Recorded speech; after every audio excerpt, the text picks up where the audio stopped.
The landscape of northern Britain in the centuries preceding the emergence of the Old North Kingdoms was shaped by a complex interplay of indigenous Celtic societies and Roman imperial ambitions.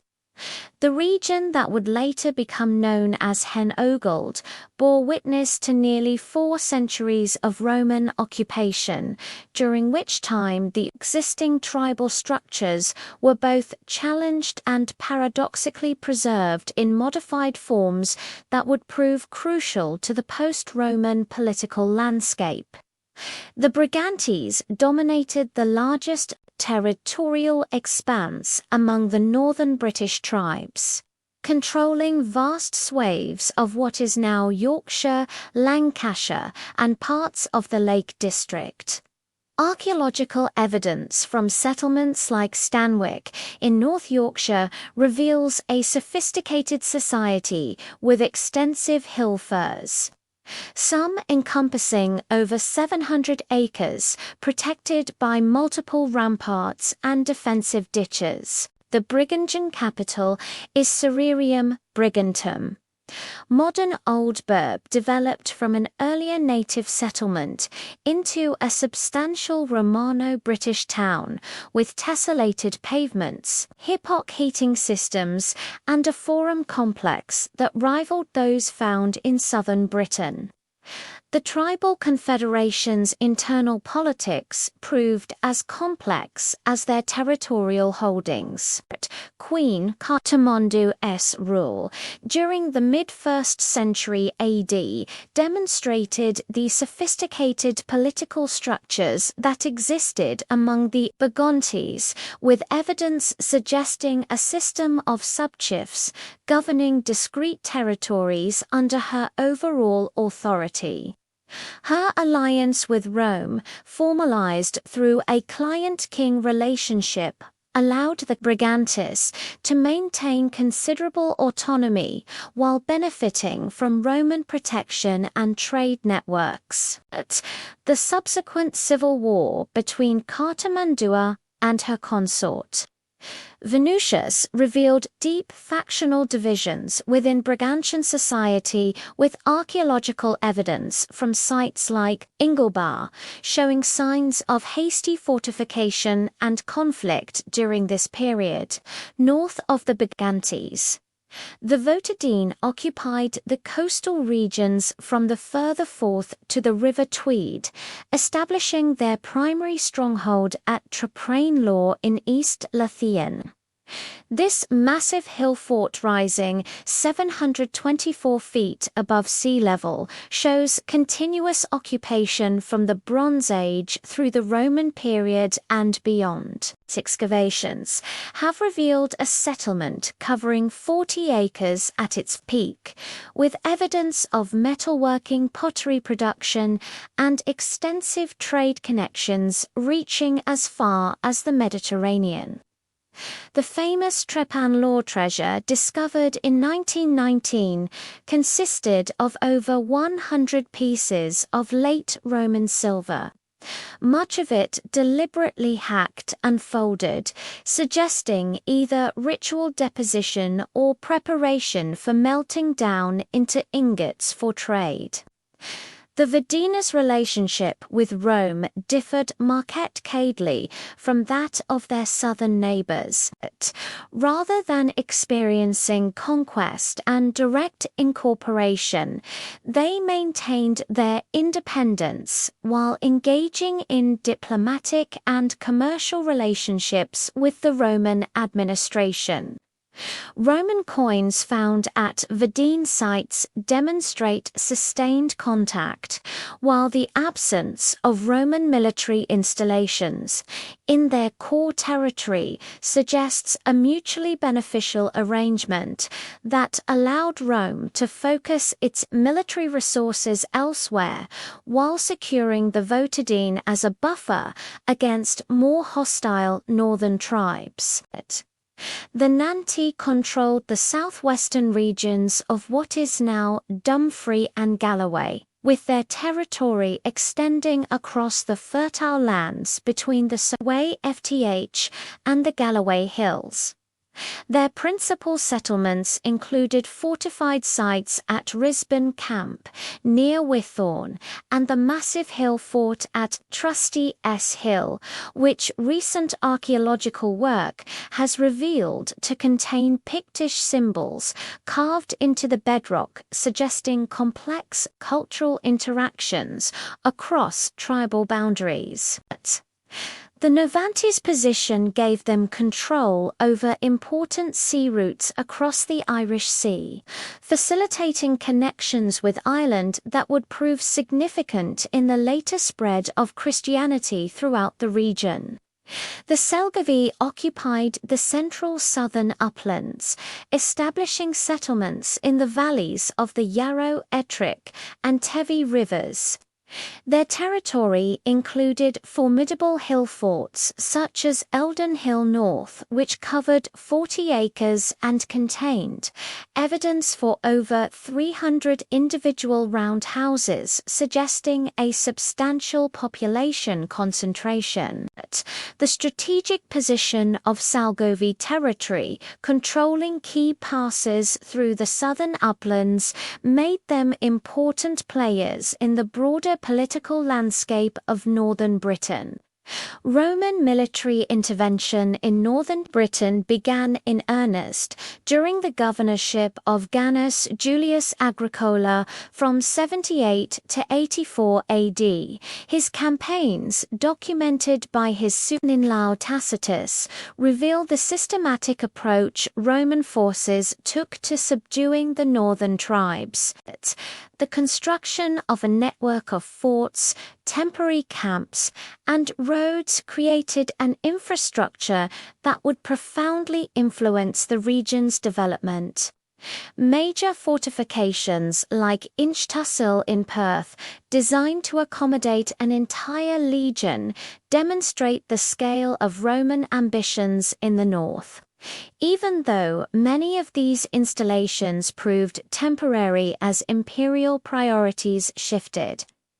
The establishment of Hadrian's Wall in 122 AD under the Emperor Hadrian marked a fundamental shift in Roman strategy from expansion to consolidation, stretching 84 Roman miles from Wall's End on the River Tyne to Beausies-on-Souay. The wall incorporated 16 major forts, 80 castles, and 160 turrets, creating the most heavily fortified frontier in the Roman Empire. The wall's construction required an estimated 9,000 soldiers working for 6 years, moving over 1 million tons of stone and creating a barrier that stood 15 feet high, with a parapet adding another 6 feet. The wall's impact extended far beyond its military function. The civilian settlements, or vici, that grew up around the forts created new centers of population and economic activity. At Housesteads, archaeological evidence reveals a thriving community with shops, taverns, temples, and workshops clustered around the fort's southern defenses. The presence of merchants, craftsmen, and camp followers created a unique Romano-British culture that blended military efficiency with civilian enterprise. 20 years after Hadrian's Wall, the Antonine Wall pushed the Roman frontier 100 meters further north, running 39 meters from Boneses on the Forth to Old Kilpatrick on the Clyde. Constructed primarily of turf and timber rather than stone, this wall incorporated 19 forts and numerous smaller installations, the Antonine Wall's brief occupation lasting only about 20 years. Before abandonment around 162 AD reflected the challenges of maintaining extended supply lines and controlling hostile territory with limited manpower. The Roman military presence fundamentally altered the political landscape of northern Britain. The establishment of major fortress towns like Ibericum Diva and Caron created new centers of power that drew tribal elites into Roman administrative systems. The development of smaller market towns like Corbridge, which grew from a military supply depot into a major commercial center, provided new opportunities for trade and cultural exchange that transcended traditional tribal boundaries. Roman civil administration in the north operated through a combination of direct rule in conquered territories and client relationships with cooperative tribes. The civitas system, which granted limited self-governance to tribal territories under Roman oversight, allowed indigenous political structures to survive in modified forms. The civitas of the Brigontes, centered at Isurium Brigontum, maintained traditional territorial boundaries while adopting Roman administrative practices and legal systems. The archaeological record reveals the gradual adoption of Roman material culture throughout the region. Villa complexes, like those at Beedham and Well in North Yorkshire, demonstrate how Romano-British elites embraced Roman architectural styles, decorative arts, and lifestyle practices. These establishments featured sophisticated heating systems, painted wall plasters, mosaic floors, and baths that rivaled contemporary examples from Gaul and the Rhineland.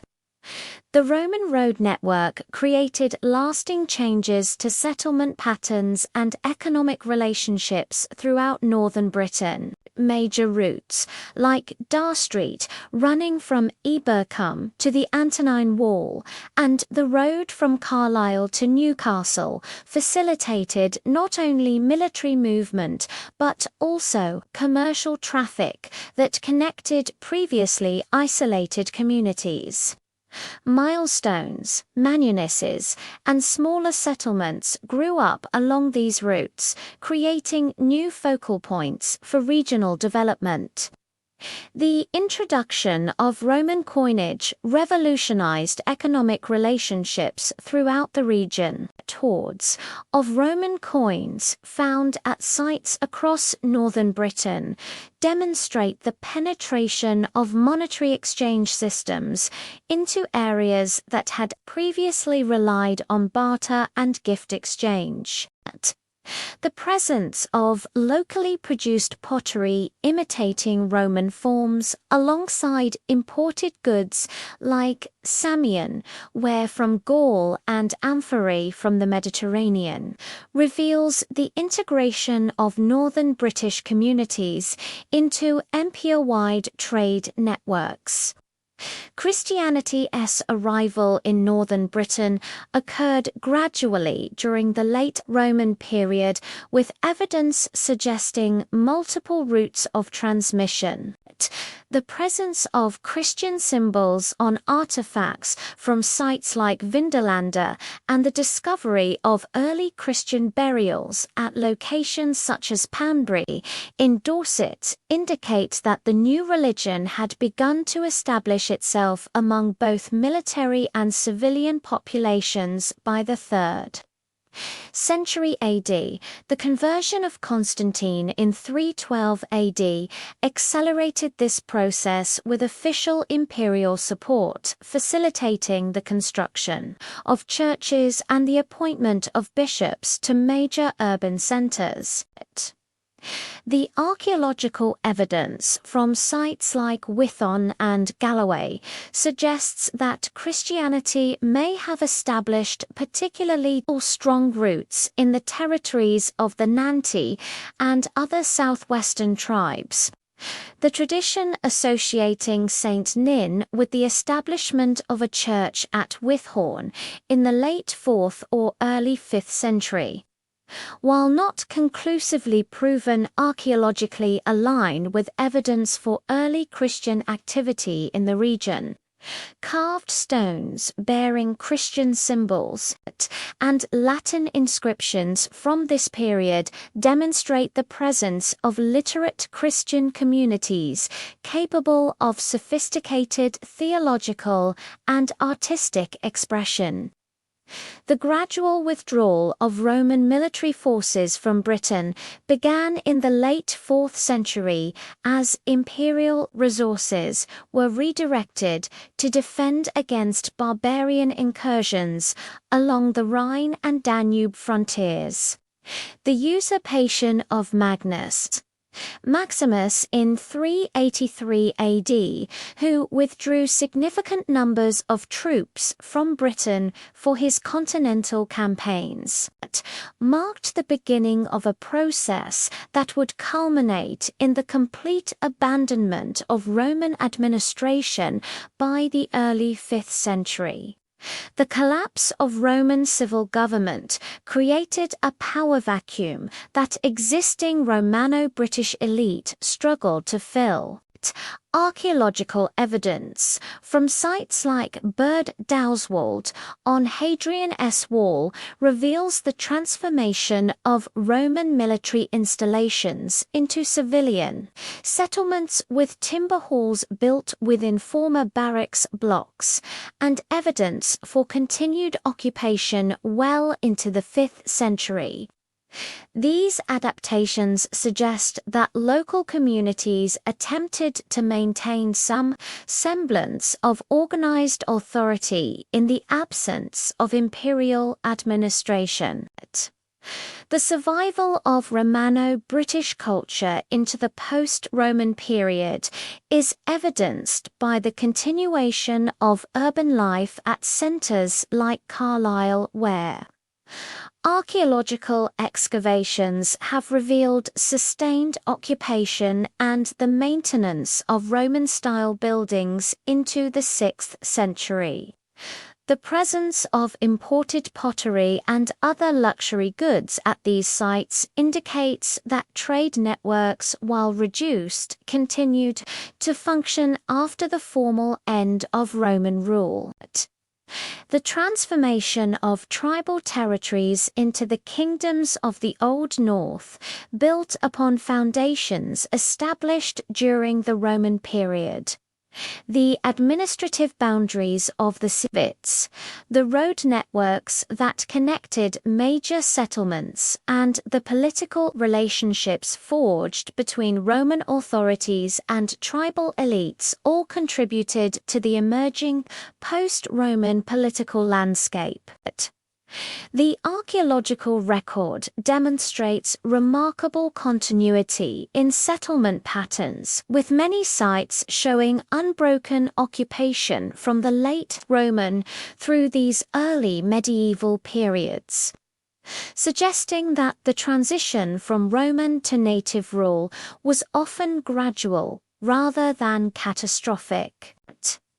The disintegration of Roman administrative control across northern Britain created opportunities for indigenous leaders to establish new forms of political organization that drew upon both pre-Roman tribal traditions and Romano-British institutional frameworks. But archaeological evidence from major settlement sites demonstrates that the transition from imperial to native rule was neither uniform nor sudden, with many communities maintaining Roman-style governance structures while gradually adapting to new political realities. The figure of Cawelhan, known to later Welsh tradition as the progenitor of numerous northern dynasties, emerges from this transitional period as a pivotal character in the establishment of post-Roman political authority. Historical analysis suggests that Cole, whose epithet hen means the old, may have been a Romano-British official who successfully maintained control over former imperial territories in the late 4th or early 5th century. The genealogical traditions preserved in medieval Welsh manuscripts, particularly the Harleian genealogies and the Jesus College MS-20, trace the descent of multiple northern royal houses from this foundational figure. Archaeological investigations at sites traditionally associated with Cole's descendants reveal substantial modifications to existing Roman infrastructure during this period. At Costom, near Hadrian's Wall, excavations have uncovered evidence of large timber halls constructed within the ruins of Roman buildings, suggesting the establishment of new centers of authority that deliberately incorporated symbols of imperial power. These halls, measuring up to 30 meters in length, featured raised platforms for high-status seating and central hearths that could accommodate substantial retinues, indicating the emergence of warrior aristocracies, similar to those described in contemporary continental sources. The Kingdom of Red, which emerged as the most powerful of the northern British politics-controlled territories, extending from the Solway FTH across the Lake District and into the Yorkshire Dales. The Royal Centre at Carlalally, known in Brythonic as Cae Lwyd, maintained many characteristics of Roman urban organisation while adapting to new political requirements. Excavations in the cathedral precinct have revealed a sequence of substantial timber buildings, constructed over Roman foundations with evidence for metalworking, fine pottery production, and the continued use of Roman-style hypox heating systems well into the 6th century. The political structure of Reged appears to have combined elements of Roman administrative practice with traditional Celtic kingship. Inscribed stones from the region, such as the 5th century memorial at Kirk Madryn in Galloway, demonstrate the survival of Latin literacy among the ruling elite while incorporating distinctly British artistic motifs. The use of Latin titles alongside Brythonic personal names suggests a deliberate attempt to maintain continuity with Roman governmental traditions, while asserting native political authority. The kingdom's military organization reflected this synthesis of Roman and Celtic elements. Archaeological evidence from hill forts like Trusty S Hill reveals the construction of new defensive works during the FTH century with stone ramparts incorporating Roman masonry techniques, but following traditional Celtic fortress designs. The discovery of high-status metalwork, including elaborate pannular brews and decorated belt fittings, indicates the presence of a warrior elite equipped with weapons and ornaments that combined Roman craftsmanship with native artistic preferences. Strathclyde, centred on the fortress of Alclot at Dumbarton Rock, controlled the approaches to the Clyde Valley and maintained important maritime connections with Ireland and the Atlantic regions. The strategic position of Dumbarton Rock, rising 240 feet above the River Clyde, provided an virtually impregnable fortress that commanded both river and overland routes into the Scottish Highlands. Archaeological investigations on the rock have revealed evidence for continuous occupation from the Iron Age through the early medieval period, with substantial timber buildings and sophisticated water management systems that supported considerable population. The rulers of Strathclyde appear to have maintained particularly strong connections with Irish Gaelic culture, as evidenced by the presence of Irish-style artifacts and the adoption of certain Irish political practices. Ogham inscriptions found in the region demonstrate familiarity with Irish writing systems, while the archaeological record reveals the presence of Irish-style metal, work and pottery forms that suggest sustained cultural exchange across the North Channel. The political organisation of Strathclyde incorporated elements derived from Irish Tuath systems, with evidence suggesting that the kingdom was divided into territorial units governed by subordinate nobles who owed military service to the paramount king at Alclute. This decentralized structure allowed for effective control over the kingdom's extensive territories while maintaining the flexibility necessary to respond to external threats from Pictish, Anglo-Saxon, and Irish competitors. The Kingdom of Elmid occupied the strategic territory between the Pennines and the North York Moors, controlling important river valleys and mountain passes that connected the northern regions with the emerging Anglo-Saxon kingdoms to the south and east. The royal centre at Barrock and Elmet, known in Brythonic as Caeloid Kite, featured substantial earthwork defences that incorporated both Roman engineering techniques and traditional British Helfort design principles. Archaeological evidence from Elmet reveals a kingdom that maintained particularly strong continuity with Romano-British traditions. Excavations at sites like Abford have uncovered evidence for the continued production of Romano-British pottery styles well into the 6th century, while the presence of late Roman coins and metalworks suggest the survival of monetary exchange systems that had largely disappeared. Elsewhere in post-Roman Britain, the political structure of Elmet appears to have been more centralized than that of its northern neighbors, with evidence suggesting direct royal control over major settlements and strategic resources. The kingdom's position as a buffer between the British territories of the north and the expanding Anglo-Saxon kingdoms of Mercia and Northumbria required strong defensive capabilities and sophisticated diplomatic relationships with multiple competing powers.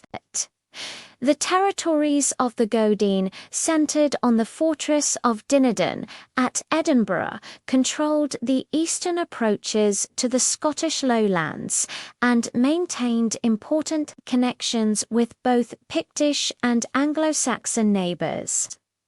The volcanic plug of Edinburgh Castle Rock Rising, 435 feet above the surrounding landscape, provided a naturally defensible position that had been fortified since the Bronze Age.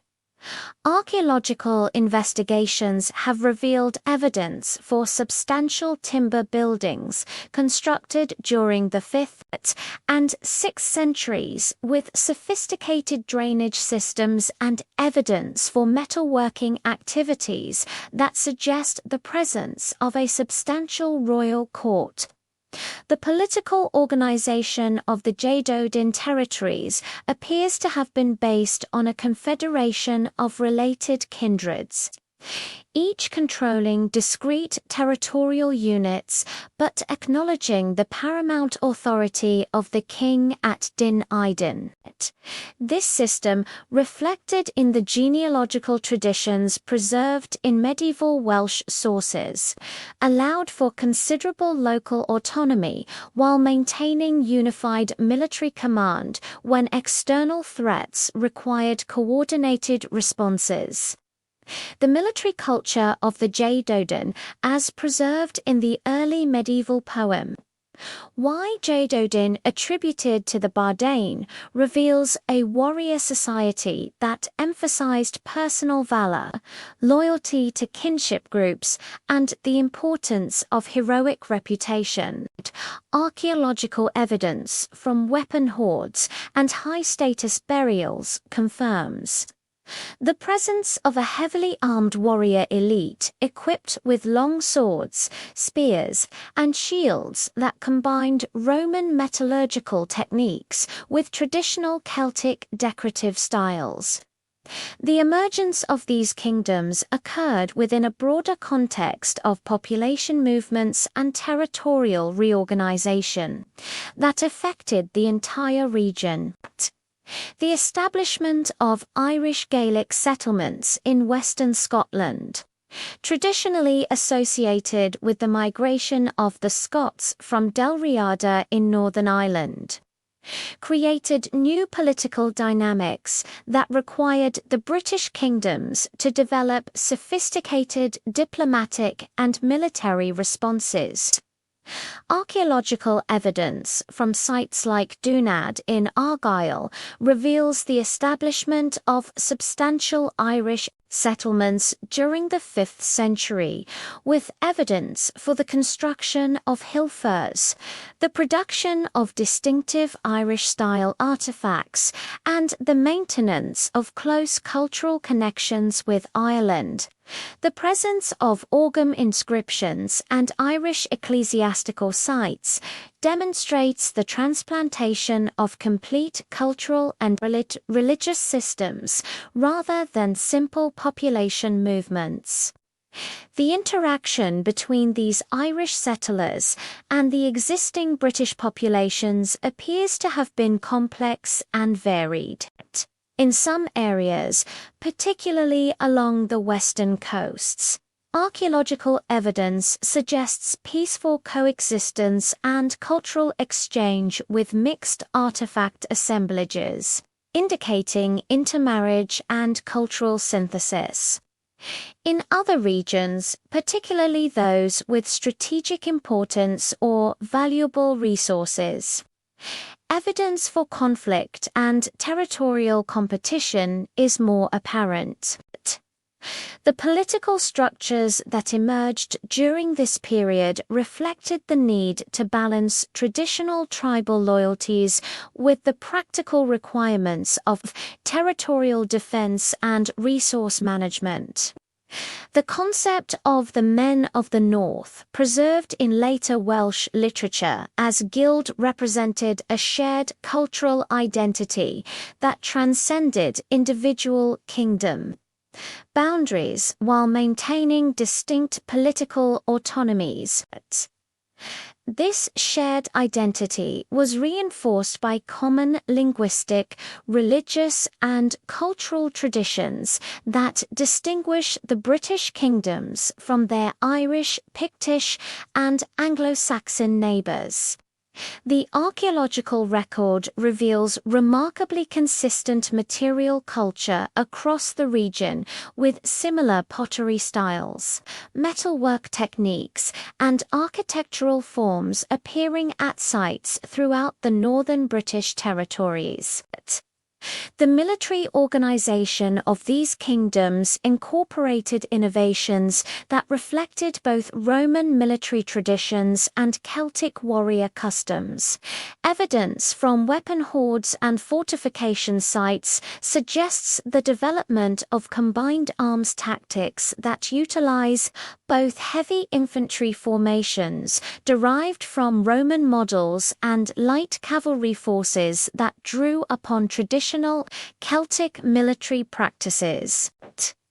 The establishment of territorial boundaries between the emerging kingdoms appears to have followed natural geographic features, while respecting traditional tribal territories and Roman administrative divisions.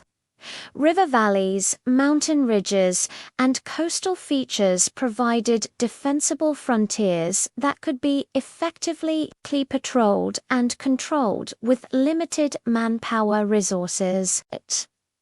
The economic foundations of these kingdoms relied heavily on agricultural production, with archaeological evidence revealing the continued cultivation of Roman period field systems and the establishment of new agricultural settlements in previously marginal areas. The presence of sophisticated storage facilities, including underground souterrains and above-ground granaries, indicates the development of surplus production capabilities that could support substantial non-agricultural populations. Trade relationships with neighboring regions continued despite political fragmentation, with archaeological evidence revealing the movement of goods across kingdom boundaries and the maintenance of connections with continental European markets.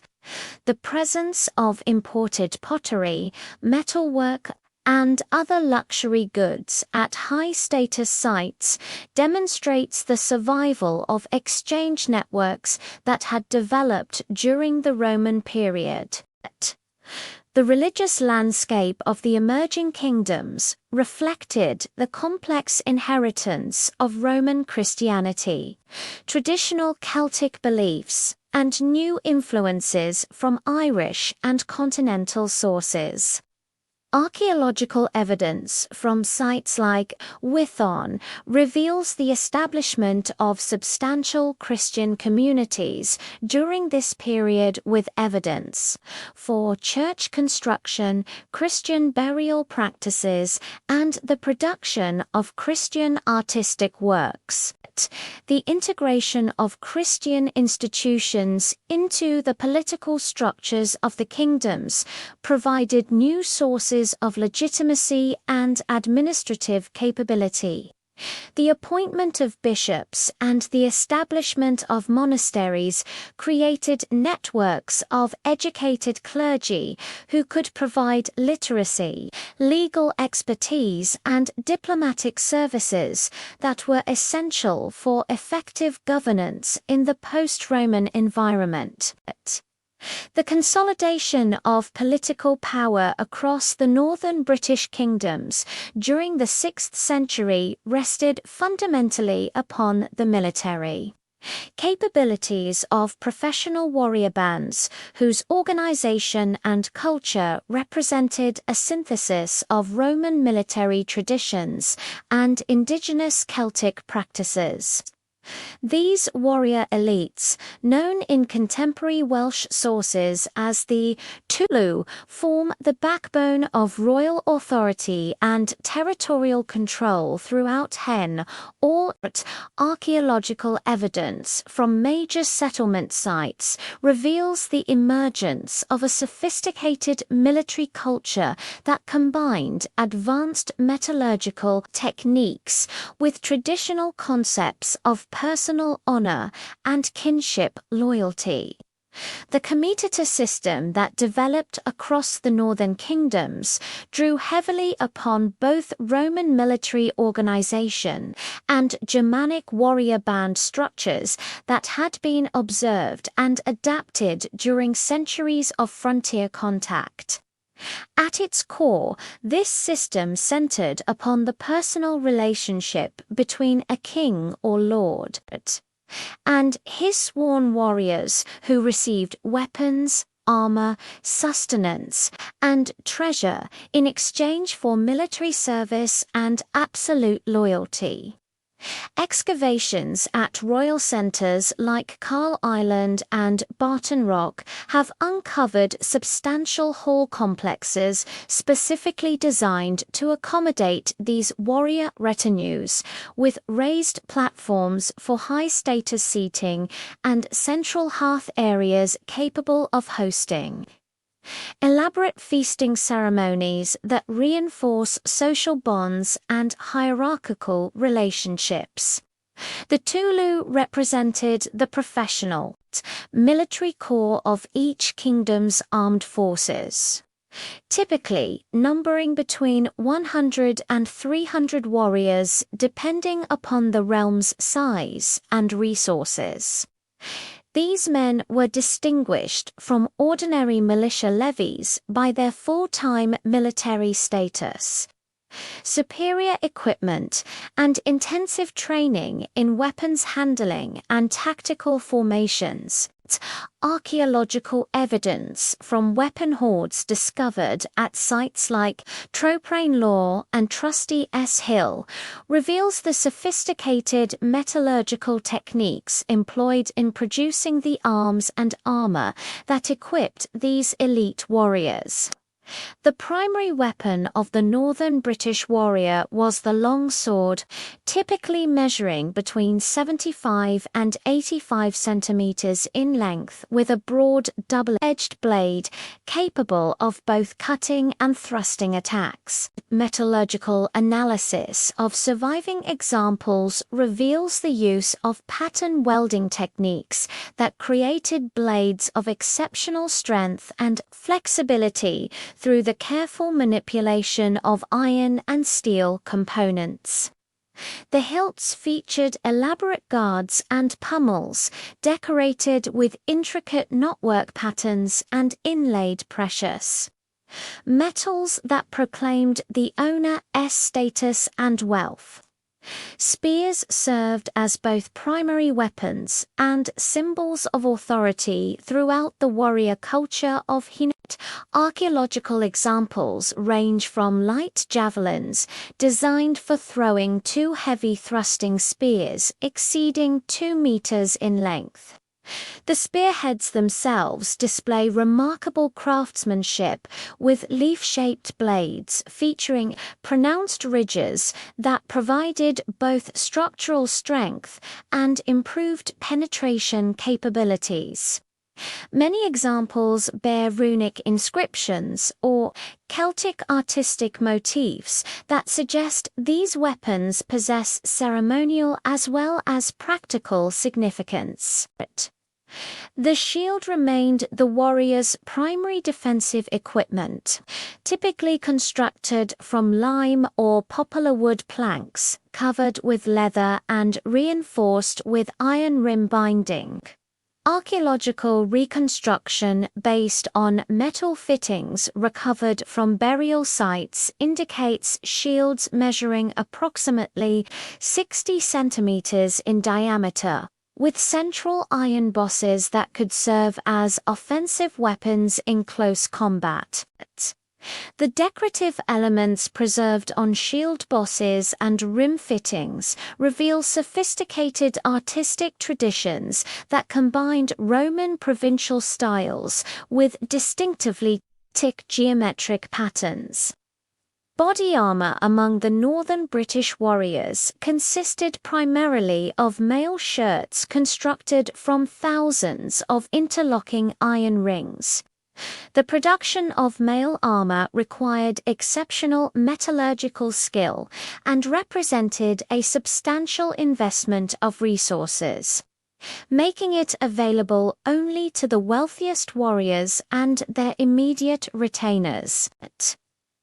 Archaeological evidence suggests that most warriors relied upon thick leather jerkins, reinforced with metal studs or scales for protection, with complete mail shirts, reserved for kings, their champions, and the most distinguished members of the Tulu. Helmets appear to have been relatively rare among the northern British warriors, with archaeological evidence suggesting suggesting that most fighters relied upon thick felt caps or leather headgear for protection.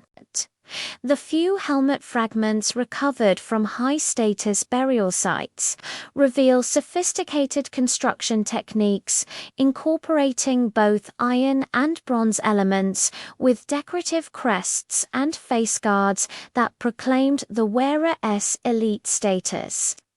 The scarcity of helmet finds may reflect both the high cost of production and the cultural preference for displaying one's face in battle as a demonstration of courage and honor. The archaeological record from major hill forts reveals the sophisticated defensive strategies employed by the northern kingdoms during this period. Dumbarton Rack, the fortress capital of Strt, underwent substantial modifications during the 6th century that transformed the ancient hill fort into a virtually impregnable stronghold. The construction of multiple defensive walls following the natural contours of the volcanic plug created a series of defensive zones that could be held successively as attackers advanced up the steep slopes. Archaeological investigations have revealed evidence for sophisticated water storage systems, granaries, and workshops that could sustain a substantial garrison during extended sieges. Trap Brainlaw in the territory of the Jeddo Din presents equally impressive evidence for advanced fortification techniques. The massive earthwork defenses that crown the hill encompass an area of approximately 40 acres with ramparts reaching heights of over 6 meters in some sections. The discovery of substantial quantities of metalwork debris within the fort indicates the presence of armor workshops, capable of producing and maintaining the weapons and equipment required by the garrison. Stone-lined pits containing charcoal and iron slag suggest the operation of sophisticated bloomer furnaces that could produce high-quality steel for weapon manufacture. The limited evidence for cavalry warfare among the northern British kingdoms reflects both practical considerations and cultural preferences that distinguish them from their continental contemporaries. The mountainous terrain and extensive boglands that characterize much of Hinnogild favored infantry tactics over mounted combat, while the relatively small size of native British horses limited their effectiveness as cavalry mounts. Archaeological evidence from settlement sites reveals the presence of horses. But analysis of bone remains suggests these animals were primarily used for transportation and agricultural work rather than military purposes. The few references to mounted warriors in contemporary sources appear to describe light cavalry forces used primarily for reconnaissance, pursuit of fleeing enemies, and rapid movement between battlefields rather than shock combat roles. The discovery of horse bridles and riding equipment at high-status sites indicates that kings and nobles certainly rode horses, but the absence of specialized cavalry weapons or horse armor suggests that mounted combat played a secondary role in military planning. Infantry warfare dominated the military culture of the northern kingdoms, with tactical systems that emphasized the coordinated use of spear formations supported by sword-armed warriors and missile troops. The influence of Roman military traditions is evident in the disciplined formations described in contemporary poetry and the sophisticated siege techniques employed in hill foot warfare. Archaeological evidence from battlefield sites, though limited, suggests the use of shield-well tactics similar to those employed by contemporary Anglo-Saxon and Frankish armies.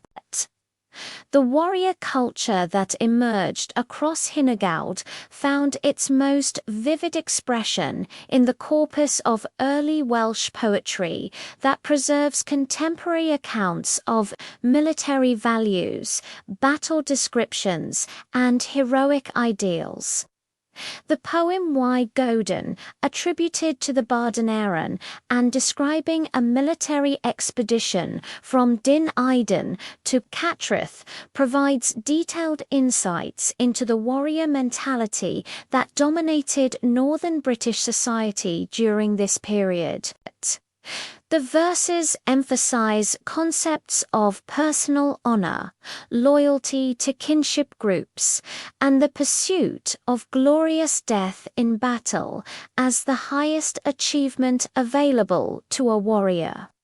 The relationship between warrior and lord that forms the central theme of this poetry reflects the fundamental social bonds that held the military system together.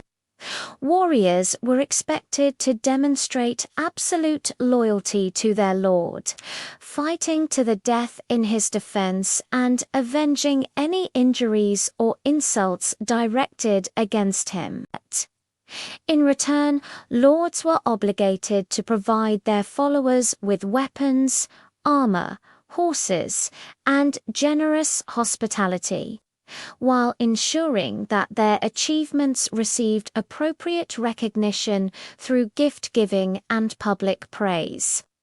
The concept of honor that permeated warrior culture extended beyond simple battlefield courage to encompass a complex code of conduct that governed all aspects of a warrior's behavior. Archaeological evidence from high-status burial sites reveals the material expressions of this honor culture with elaborate grave goods that proclaim the deceased achievements and social status. Weapons were frequently buried with their owners, often deliberately damaged or killed to accompany the warrior into the afterlife. Feasting played a crucial role in maintaining the social bonds that united warrior bands and reinforced hierarchical relationships within the military system. Archaeological excavations at royal halls have uncovered evidence for elaborate dining arrangements that could accommodate hundreds of participants with designated seating areas that reflected precise social rankings.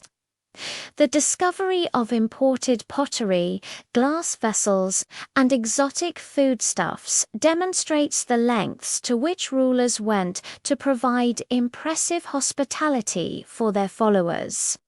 The distribution of treasure and war spoil served as a primary mechanism for maintaining warrior loyalty and motivation.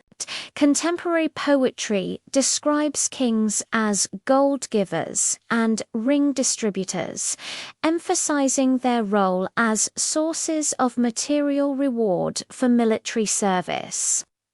Archaeological evidence from hoards and individual finds reveals the circulation of substantial quantities of precious metals, decorated weapons, and luxury goods throughout the warrior elite.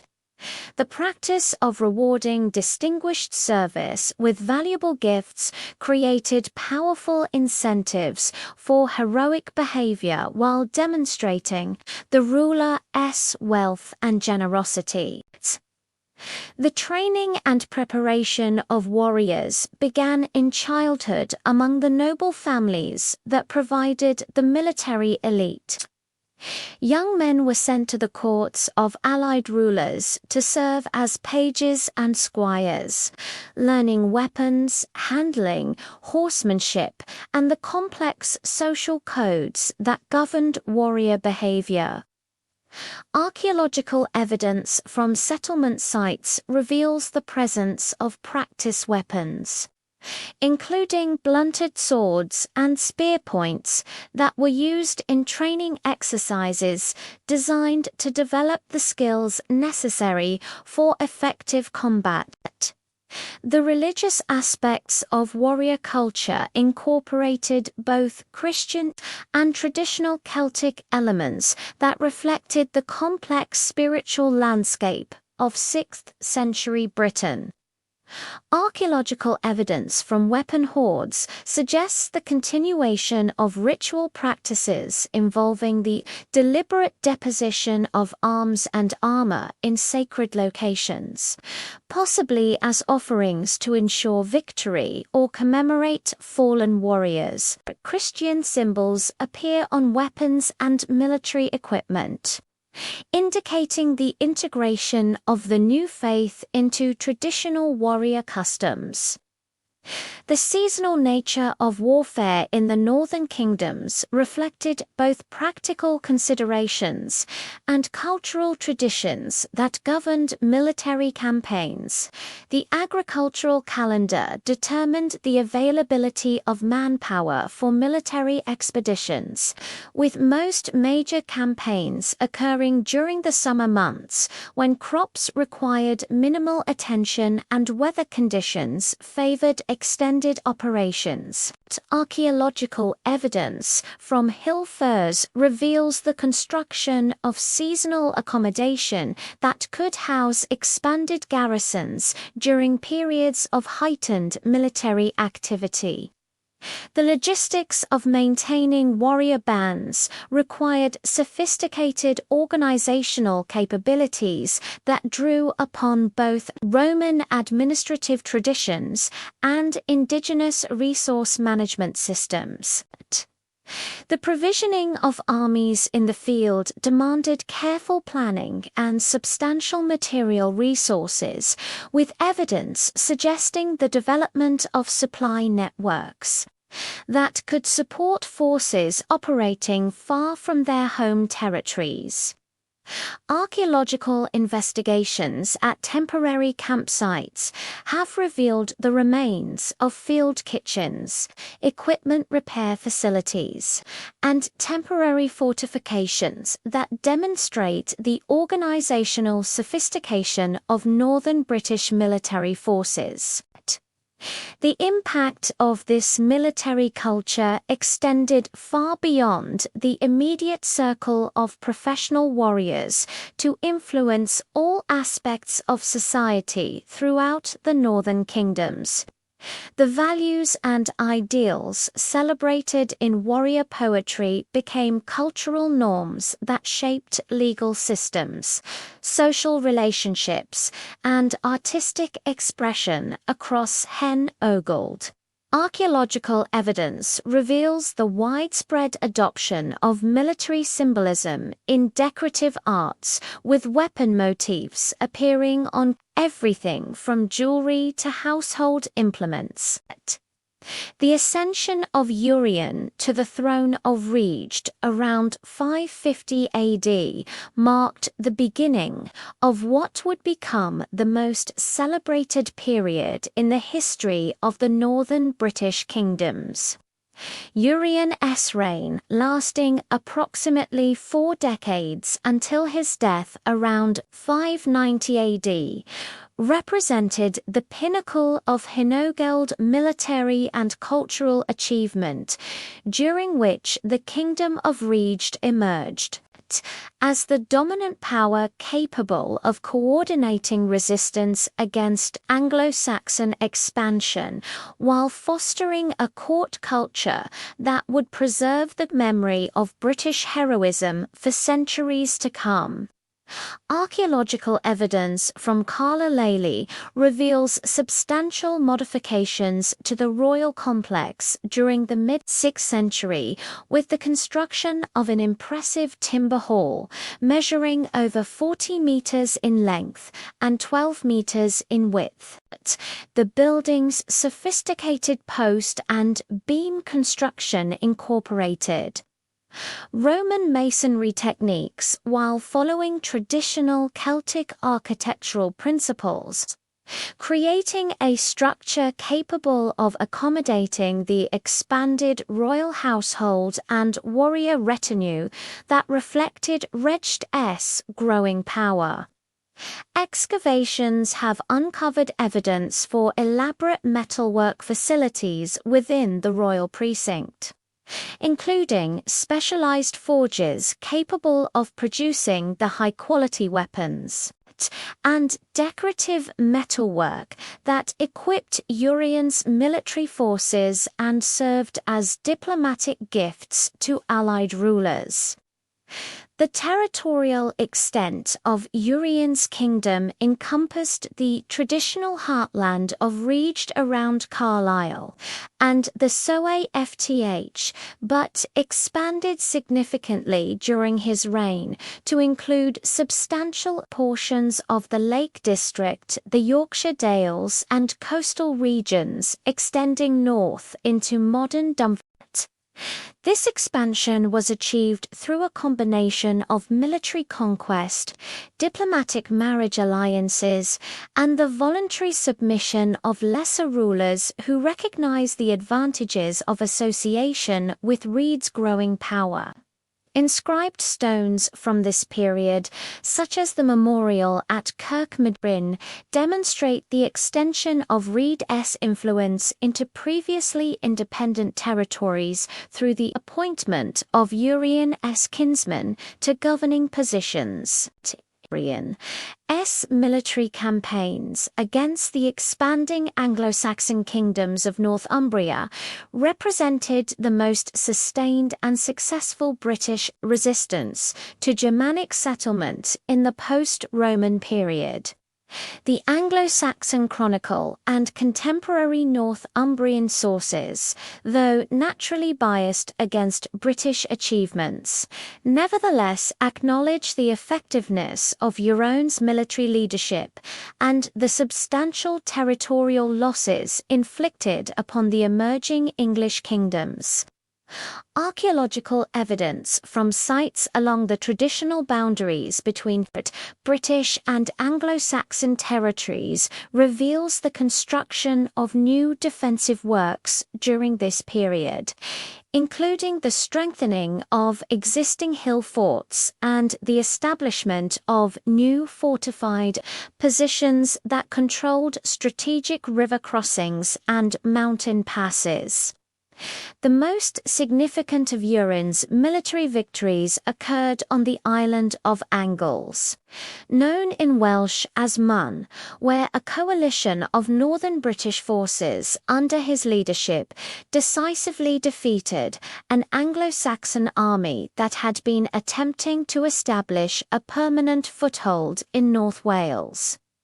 Contemporary Welsh poetry describes this battle as a crushing defeat for the Angles, with substantial numbers of enemy warriors killed and their leadership structure effectively destroyed. Archaeological investigations on Anglesey have uncovered evidence for a major military engagement during this period, including weapon fragments, human remains showing signs of violent death, and the hasty burial of substantial quantities of military equipment. The strategic importance of the Anglesey campaign extended far beyond its immediate military results. The Anglo-Saxon attempt to establish control over this fertile island represented a coordinated effort to outflank the British kingdoms by securing a base from which to threaten their western territories and disrupt their connections with Irish allies. Urian's successful intervention demonstrated the continued capability of the British kingdoms to project military power across substantial distances and coordinate complex amphibious operations that required sophisticated logistical planning and naval resources. The naval aspects of Urian's military campaigns revealed the sophisticated maritime capabilities that Reged had developed during his reign. Archaeological evidence from coastal sites suggests the construction of substantial harbor facilities capable of supporting large-scale military expeditions. While the discovery of ship fittings and maritime equipment indicates the operation of a substantial fleet, the ability to transport significant military forces across the Irish Sea to angles required vessels capable of carrying hundreds of warriors, along with their weapons, horses, and supplies, suggesting the existence of purpose-built military transports or the requisition of substantial numbers of civilian vessels. Following the Angles' victory, Urian's forces launched a series of campaigns against Anglo-Saxon settlements in the Yorkshire region, systematically reducing fortified positions and reclaiming territories that had been lost to Germanic settlers during the previous decades. The archaeological record from sites like Catterick reveals evidence for the destruction of Anglo-Saxon defensive works during this period, with layers of burning and deliberate demolition that suggest coordinated military operations rather than random raiding.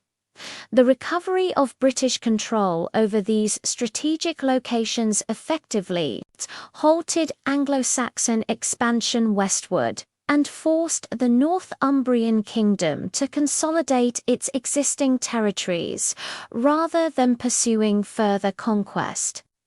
The siege of Lindisfarne represents perhaps the most audacious of Urian's military enterprises, demonstrating the extent to which British forces had regained the initiative against their Anglo-Saxon opponents. Contemporary sources describe a prolonged blockade of the tidal island that served as an important Anglo-Saxon stronghold with British forces, maintaining their positions for several months while systematically reducing the defender's capacity for resistance. The logistical requirements for sustaining such an extended siege operation reveal the sophisticated organizational capabilities that Urian's military system had developed, including the establishment of supply lines, the construction of siege works, and the coordination of naval and land-based forces. Its archaeological evidence from Lindisfarne confirms the occurrence of a major siege during the late 6th century, with excavations revealing the hasty construction of additional defensive works and evidence for the storage of substantial quantities of provisions within the fortress. The discovery of British-style artifacts within the Anglo-Saxon layers suggests either the presence of British forces within the stronghold or the successful conclusion of the siege with the installation of British administrators. The strategic implications of controlling Lindisfarne extended far beyond its immediate military value, as the island commanded important sea routes along the Northumbrian coast and served as a base for naval operations throughout the region. The court culture that flourished under Urian's patronage represented the pinnacle of early Welsh literary and artistic achievement, establishing traditions that would influence Celtic culture for centuries to come. The royal court at Carlylely became a centre of learning and artistic production that attracted scholars, poets, and craftsmen from throughout the Celtic world. Archaeological evidence reveals the presence of substantial libraries and scriptori within the royal complex. With the discovery of writing materials, illuminated manuscript fragments, and sophisticated book production equipment that demonstrates the high level of literacy and intellectual activity that characterized Urian-'s court, the Bey Taliesin emerged as the most celebrated poet of Euron's court, producing a substantial corpus of praise poetry that not only commemorated the king's military achievements, but also established the literary conventions that would define Welsh heroic poetry for generations.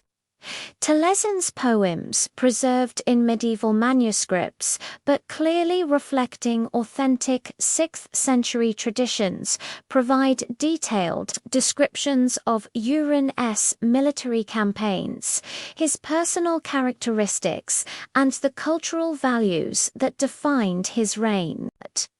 The sophistication of these compositions, with their complex metrical structures and elaborate metaphorical language, reveals the existence of a highly developed Bic tradition that combined oral performance techniques with written literary practices.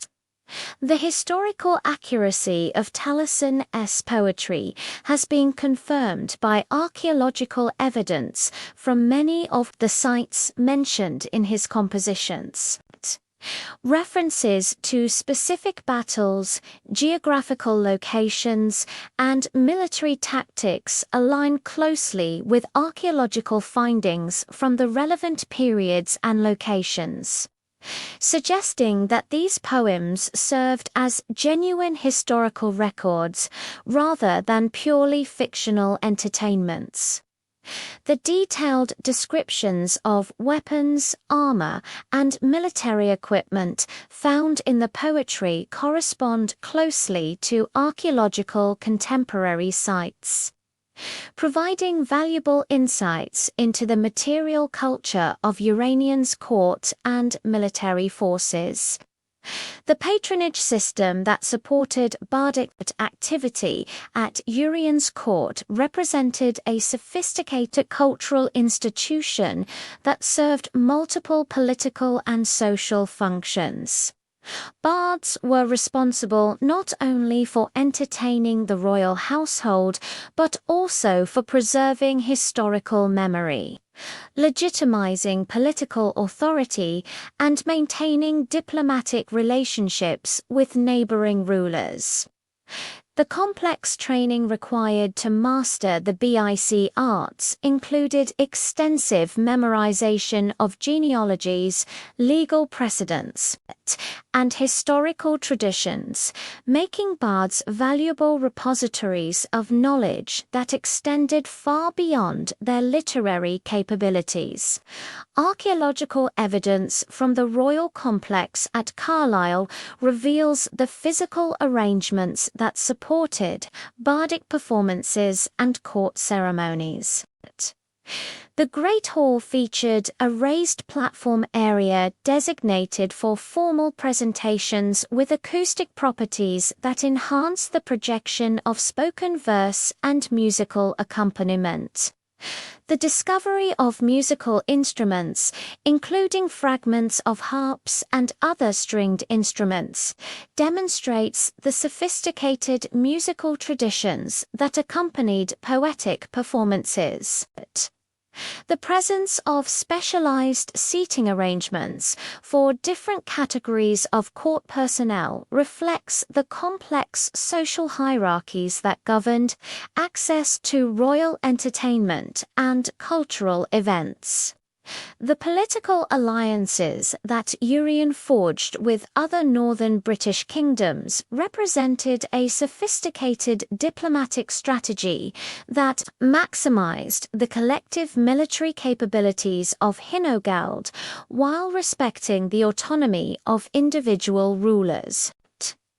Marriage alliances played a crucial role in cementing these relationships, with Urian's children and kinsmen forming matrimonial connections with the royal houses of Strathclyde, Elmet, and the Gododdin territories.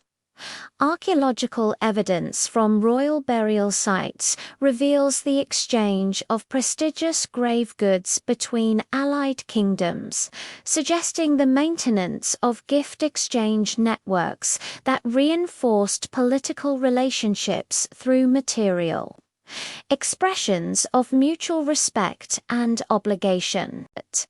The alliance system that emerged under Urian's leadership created an effective framework for coordinating military responses to external threats while avoiding the internal conflicts that had weakened British resistance during earlier periods. Contemporary sources describe joint military expeditions involving forces from multiple kingdoms operating under unified command structures that respected traditional territorial boundaries while maximizing operational effectiveness. The success of these collaborative efforts depended upon sophisticated communication, networks, and standardized military procedures that allowed forces from different kingdoms to operate together effectively. The relationship between Reged and the Kingdom of Strathclyde represented perhaps the most important of these political alliances, as the two realms controlled complementary territories that together dominated the western approaches to the Scottish lands. Archaeological evidence suggests regular diplomatic exchanges between the courts at Carlalally and Dumbarton Rock, with the discovery of distinctive artifacts and artistic styles that indicate sustained cultural interaction. The coordination of military campaigns between these kingdoms required careful planning and mutual trust as joint operations often involved the movement of substantial forces across territorial boundaries and the sharing of intelligence about enemy activities. Internal dynastic conflicts within the northern kingdoms posed constant challenges to Urian's alliance-building efforts, as succession disputes and territorial rivalries threatened to undermine the unity necessary for effective resistance against Anglo-Saxon expansion. The complex kinship relationships that governed royal succession created multiple claimants for most thrones, leading to civil wars that diverted military resources from external campaigns and provided opportunities for enemy intervention. Urian's diplomatic skills proved crucial in mediating these disputes and maintaining the stability necessary for sustained military cooperation. The succession crisis in Elmet during the 570 exemplified both the challenges and opportunities presented by internal conflicts within the allied kingdoms. When the ruling dynasty faced challenges from rival claimants supported by different factions of the nobility, Urian's intervention proved decisive in maintaining stability and preventing the kingdom's collapse. Archaeological evidence from major settlements in Elmet reveals the construction of new defensive works during this period, suggesting the deployment of rugged military forces to support the legitimate ruler against his rivals. The successful resolution of this crisis strengthened the alliance between Reg and Elmd while demonstrating Urian's growing influence throughout the region. The economic foundations that supported Urian's military and cultural achievements required sophisticated resource management and the development of new revenue sources that could sustain the expanded royal household and professional military forces. Archaeological evidence reveals substantial improvements in agricultural productivity during this period, including the construction of new field systems, the introduction of improved farming techniques, and the expansion of cultivation into previously marginal areas. The development of specialized craft production, particularly metalworking and textile manufacture, created export goods that could be traded for the luxury items and military equipment required by the royal court. The control of trade routes represented a crucial element in regard's economic strategy as the kingdom's position stride important over land and maritime connections, provided opportunities to levy tolls and customs duties on commercial traffic. Archaeological evidence from major settlements along these routes reveals the construction of substantial market facilities and the presence of foreign merchants who brought exotic goods from throughout the Celtic world and beyond. The discovery of imported pottery, glassware, and metalwork at sites throughout Reed's territories demonstrates the kingdom's integration into broader trade networks that extended from Ireland to continental Europe. The mining and metalwork industries that flourished under Urian's patronage provided both the raw materials necessary for weapon production and valuable export commodities that enhanced the kingdom's economic position. Archaeological investigations in the Lake District have uncovered evidence for substantial iron extraction and processing, operations that supplied the raw materials for the royal armies at Carlisle. The presence of specialized smelting facilities and the discovery of high-quality iron ingots suggest the development of standardized production techniques that could supply the military requirements of multiple allied kingdoms. The kingdom of the Geedodin occupied the strategically crucial territories extending from the volcanic fortress of Din Aden eastward to the North Sea coast, encompassing the fertile lands of the Clothians and the defensive uplands of the Lamore Hills. This realm, inheriting its name and territorial boundaries from the Iron Age Votadini tribe, controlled the primary overland routes between the northern British kingdoms and the expanding Anglo-Saxon territories of Northumbria. Archaeological evidence from major settlement sites reveals a sophisticated political organization that combined elements of traditional Celtic kingship with administrative practices derived from Romano-British governmental systems. Din Ident perched atop the dramatic volcanic plug that rises 435 feet above the surrounding landscape, served as the political and military center of Geedodin power throughout the 6th century. The fortress complex that crowned this natural stronghold incorporated both ancient defensive works, dating to the Bronze Age, and substantial new constructions. reflecting the military requirements of post-Roman warfare. Excavations conducted on the Castle Rock have uncovered evidence for massive timber halls constructed during the late 6th century with sophisticated drainage systems and evidence for metalworking activities that indicate the presence of a substantial royal court capable of supporting several hundred warriors and their dependents. The political structure of the Georgian kingdom reflected the complex kinship relationships that govern succession and territorial control throughout Hainault.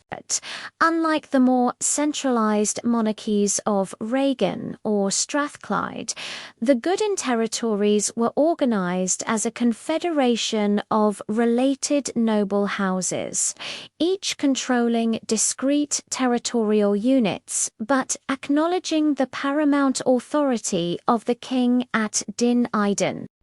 Archaeological evidence from subsidiary settlements reveals the presence of fortified manor houses and smaller hill forts that served as the centers of local administration, suggesting a decentralized system that balanced central royal authority with significant regional autonomy. The genealogical traditions preserved in medieval Welsh manuscripts trace the Georgian royal house through multiple generations, revealing a complex web of marriage alliances and kinship connections that linked the dynasty to the ruling families of other northern British kingdoms. These relationships created both opportunities for military cooperation and potential sources of internal conflict, as competing claims to succession could involve supporters from multiple kingdoms. The archaeological record from Din Iden reveals evidence for substantial modifications to the fortress during the late 6th century, possibly reflecting the need to accommodate expanded royal households, resulting from marriage alliances and the presence of allied warriors. The territorial extent of Georgian control encompassed not only the immediate vicinity of Din Iden, but also substantial portions of the eastern Scottish lowlands, extending from the further Forth southward to the Shavier Hills. This territory included some of the most fertile agricultural land in northern Britain, with archaeological evidence revealing sophisticated farming systems that could support substantial population concentrations. The presence of numerous small settlements and farmsteads throughout the region indicates intensive agricultural exploitation that provided the economic foundation for the kingdom's military and political activities. The strategic position of the Georgian territories made them a crucial buffer between the northern British kingdoms and the expanding Northumbrian realm centred at Bamborough, control of the eastern coastal plain and the major river valleys that provided access to the interior highlands, gave the Georgian significant influence over trade routes and military movements throughout the region. Archaeological evidence from coastal sites reveals the presence of substantial harbour facilities and evidence for maritime trade connections that extended to Ireland, continental Europe, and the Mediterranean world. The military organization of the Georgian reflected both the kingdom's strategic position and its political structure as a confederation of noble houses. Each territorial division was expected to provide a specified number of warriors for royal campaigns, with the local lords responsible for equipping and training their contingents according to standardized requirements. Archaeological evidence from weapon hoards and individual finds reveals the sophisticated metallurgical techniques employed in producing the arms and armor that equipped these forces, with particular emphasis on the long swords and elaborate spear points that served as symbols of warrior status. The professional warrior band that served the Godden king directly, known in Welsh sources as the Tulu, represented the military elite of the Confederation and formed the core of any major military expedition. These men, numbering perhaps 300 individuals at the height of the kingdom's power, were maintained at royal expense and resided at Dyn Eden when not engaged in active campaigning. Excavations at the fortress have uncovered evidence for substantial barracks, facilities, and training areas that could accommodate this permanent military establishment, along with workshops for maintaining weapons and equipment. The cultural traditions that flourished at the Gwadyn court during the late 6th century produced some of the most significant literary achievements in early Welsh literature. The court supported a sophisticated big establishment that preserved not only the genealogies and historical traditions essential for political legitimacy, but also created new work celebrating contemporary achievements and maintaining diplomatic relationships with allied kingdoms. The presence of educated clergy and secular scholars at Dyn Eden created an intellectual environment that combined Christian learning with traditional Celtic scholarship. The Bardonarian emerged as the most celebrated poet associated with the Gydodin court, producing works that would preserve the memory of the kingdom's military culture for centuries after its political collapse.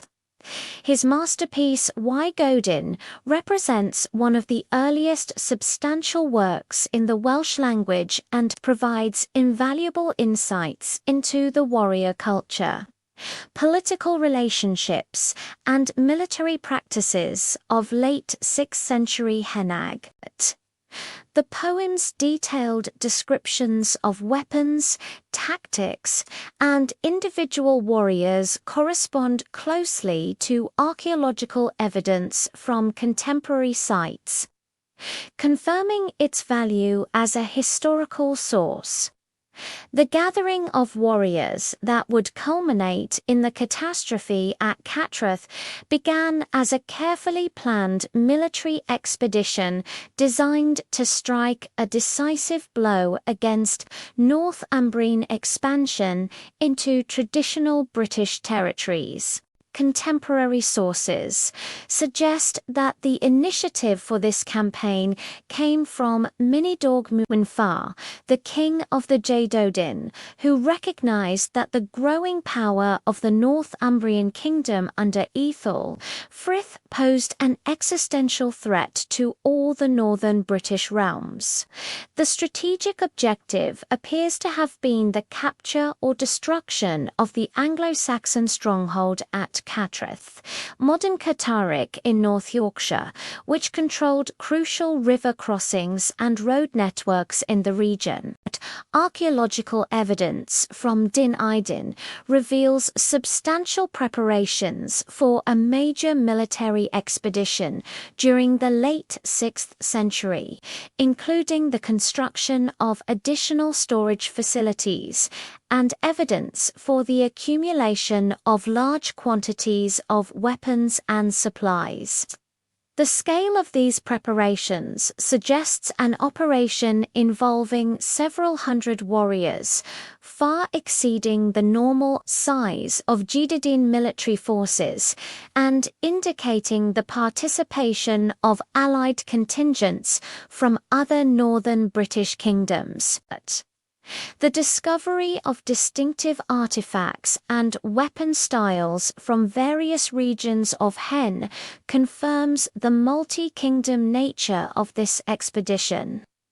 The recruitment process for the Cattrath expedition drew upon the complex web of kinship relationships and political obligations that connected the noble houses of Henold. Godin describes warriors arriving at Dinaidin from throughout the northern British territories, including representatives from Red Strathclyde Elmet and various smaller kingdoms and lordships. These men came not as mercenaries, but as kinsmen and allies, fulfilling obligations established through generations of intermarriage and mutual support, creating a force that represented the flower of northern British military culture. The poem provides detailed descriptions of individual warriors that reveal the sophisticated social hierarchies and regional identities that characterize the expedition. Warriors are identified not only by their personal names, but also by their territorial origins, family connections, and previous military achievements, creating a complex portrait of early medieval Celtic aristocratic culture. The emphasis placed on personal relationships, kinship, bonds, and shared cultural values demonstrates the extent to which political and military organization in Hen depended upon traditional social structures rather than purely administrative systems. The year-long period of preparation and feasting that preceded the expedition served multiple purposes beyond simple military planning. The extended residence of Allied warriors at Din Idin created opportunities for establishing personal relationships, coordinating tactical procedures, and reinforcing the cultural bonds that would be essential for maintaining unit cohesion during combat operations. Archaeological evidence suggests that the royal court was substantially expanded during this period with temporary accommodation, constructed to house the visiting warriors and their retinues. The feasting and ceremonial activities described in W. Godden reflect the crucial role that hospitality and gift-giving played in maintaining warrior loyalty and motivation. The poem repeatedly emphasizes the generosity of Mynyd Dog Muinfar in providing mead, wine, and elaborate meals for his guests, while also distributing valuable gifts, including weapons, jewelry, and horses. These activities serve not only to demonstrate royal wealth and status, but also to create personal obligations that would ensure the warriors' commitment to the upcoming campaign. The tactical planning for the Cattrath expedition appears to have been based on intelligence regarding the military situation in Northumbria and the specific defences of the target stronghold. Contemporary sources suggest that the expedition was timed to coincide with Ethelf's absence on campaign elsewhere, creating an opportunity to strike at a key Northumbrian position when it was potentially undermanned or unprepared. The choice of Cattrath as the target reflected its strategic importance as a communications hub and supply centre that supported Northumbrian control over the Yorkshire region. The route taken by the Jeddah expedition led southward from Din Aden through the traditional territories of various British kingdoms, following ancient trackways and Roman roads that provided the most direct access to the target area. Archaeological evidence from temporary campsites along this route suggests a well-organized march with appropriate logistical support, including supply trains and arrangements for feeding and sheltering the force during its movement. The size of some of these campsites indicates a substantial military force, possibly numbering 400 or more warriors along with their support personnel. The Battle of Cattrath itself appears to have resulted from the failure of the original strategic plan, possibly due to the unexpected presence of substantial Northumbrian reinforcements, or the discovery of the British approach by enemy scouts. Instead of achieving the surprise attack that had been planned, the Judean force found itself engaged in a major pitched battle against superior numbers of Anglo-Saxon warriors, fighting on familiar terrain with the advantage of prepared positions. Archaeological evidence from the Cataract area reveals signs of a significant military engagement during this period, including weapon fragments and human remains that suggest intense combat. The tactical details preserved in Gudodan indicate that the battle involved sustained fighting over an extended period, with the British forces initially achieving some success before being overwhelmed by enemy numbers.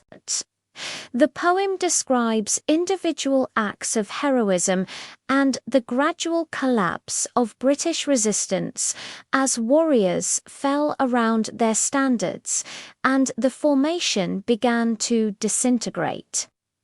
The emphasis on personal combat and individual achievement reflects the warrior culture that dominated northern British military thinking, but also suggests tactical limitations that contributed to the ultimate disaster. The scale of the defeat at Cattrath represented a catastrophic loss for the northern British kingdoms, with Woden claiming that only a handful of warriors survived. From the original expedition, while poetic exaggeration may have inflated these casualty figures, archaeological evidence and the subsequent political developments in the region confirm that the battle resulted in devastating losses among the military elite of Hinogald. The death of so many experienced warriors and noble leaders created power vacuums throughout the northern kingdoms that would prove impossible to fill effectively. The immediate consequences of the Cottray disaster extended far beyond the simple loss of military personnel to encompass fundamental changes in the political balance of power throughout northern Britain. The destruction of the Allied expedition eliminated the most effective military force that the British kingdoms had assembled since Urien's campaigns, removing the primary obstacle to continued Northumbrian expansion. Archaeological evidence from British settlements in the border regions reveal signs of abandonment and destruction during the early 7th century, suggesting rapid territorial losses following the battle. The psychological impact of the defeat proved equally significant, as the destruction of such a prestigious force called into question the military capabilities and political leadership of the northern British kingdoms. The cultural significance of the disaster is reflected in the composition of Woden itself, which transformed military catastrophe into literary achievement, while preserving the memory of the fallen warriors for future generations. The poem's emphasis on honor, loyalty, and heroic death in the face of overwhelming odds created a cultural framework for understanding defeat that would influence Celtic literature for centuries. The political fragmentation that followed the Cattraeth disaster accelerated the decline of coordinated British resistance to Anglo-Saxon expansion. The loss of so many nobles and warriors from multiple kingdoms disrupted the kinship networks and personal relationships that had provided the foundation for inter-kingdom cooperation. Archaeological evidence from major British settlements reveals declining material culture and reduced evidence for long-distance trade connections, suggesting economic as well as political consequences from the military catastrophe. The catastrophic defeat at Cattraeth marked a fundamental turning point in the struggle between the British kingdoms of Hinegeld and their Anglo-Saxon neighbours, creating opportunities for territorial expansion that ambitious Northumbrian rulers would exploit with devastating effectiveness. The death of so many British nobles and warriors had shattered the military coordination that had enabled effective resistance during Urien's era, leaving individual kingdoms vulnerable to systematic conquest by increasingly confident Anglo-Saxon forces. Archaeological evidence from settlement sites throughout the border regions reveals the rapid pace of political and demographic change that characterized the first half of the 7th century as traditional British territories fell under Anglo-Saxon control with alarming regularity. Ethelfith's ascension to the Northumbrian throne around 593 AD brought to power a ruler whose military capabilities and territorial ambitions would fundamentally reshape the political landscape of northern Britain. Contemporary sources describe him as a warrior king whose strategic vision encompassed not merely defensive consolidation, but aggressive expansion that would establish Northumbrian hegemony over vast territories previously controlled by British kingdoms. Archaeological evidence from Bamburgh, the coastal fortress that served as Ethelfur's primary stronghold, reveals substantial modifications during his reign that transformed the ancient British hill fort into a formidable Anglo-Saxon royal centre capable of supporting extensive military operations. The fortification works undertaken at Bamburgh during this period incorporated sophisticated defensive techniques that combined Anglo-Saxon military engineering with adaptations of existing British fortifications. Excavations have uncovered evidence for massive timber palisades constructed using advanced carpentry techniques with interlocking post and beam structures that created defensive walls capable of withstanding sustained assault. The discovery of substantial quantities of iron arrowheads, spear points, and other military equipment within the fortress complex indicates the presence of well-equipped garrisons that could project military power throughout the surrounding regions. Ethelf's military organization reflected the fusion of traditional Germanic warrior band structures with tactical innovations derived from contact with British and continental European military systems. The professional warrior retinues that formed the core of his military forces were equipped with superior weapons and armor produced in specialized workshops that had been established within major Northumbrian settlements. Archaeological analysis of weapon hoards from this period reveals the use of advanced metallurgical techniques that produced blades of exceptional quality, while the standardization of equipment type suggests systematic military planning and resource allocation. The strategic objectives that guided Ethelfrith's campaigns extended beyond simple territorial acquisition to encompass the systematic elimination of British political independence throughout northern England. His forces targeted not only major strongholds and royal centres, but also the economic infrastructure that supported British resistance, including agricultural settlements, craft production centres, and trade networks. Archaeological evidence from sites throughout Yorkshire and Lanarkshire reveals patterns of destruction and abandonment that suggest coordinated military operations designed to undermine the material foundations of British power. The conquest of Elmet represented perhaps the most significant of Athlit's early territorial acquisitions, as this kingdom controlled crucial river valleys and mountain passes that connected the northern British territories with potential allies in Wales and the southwest.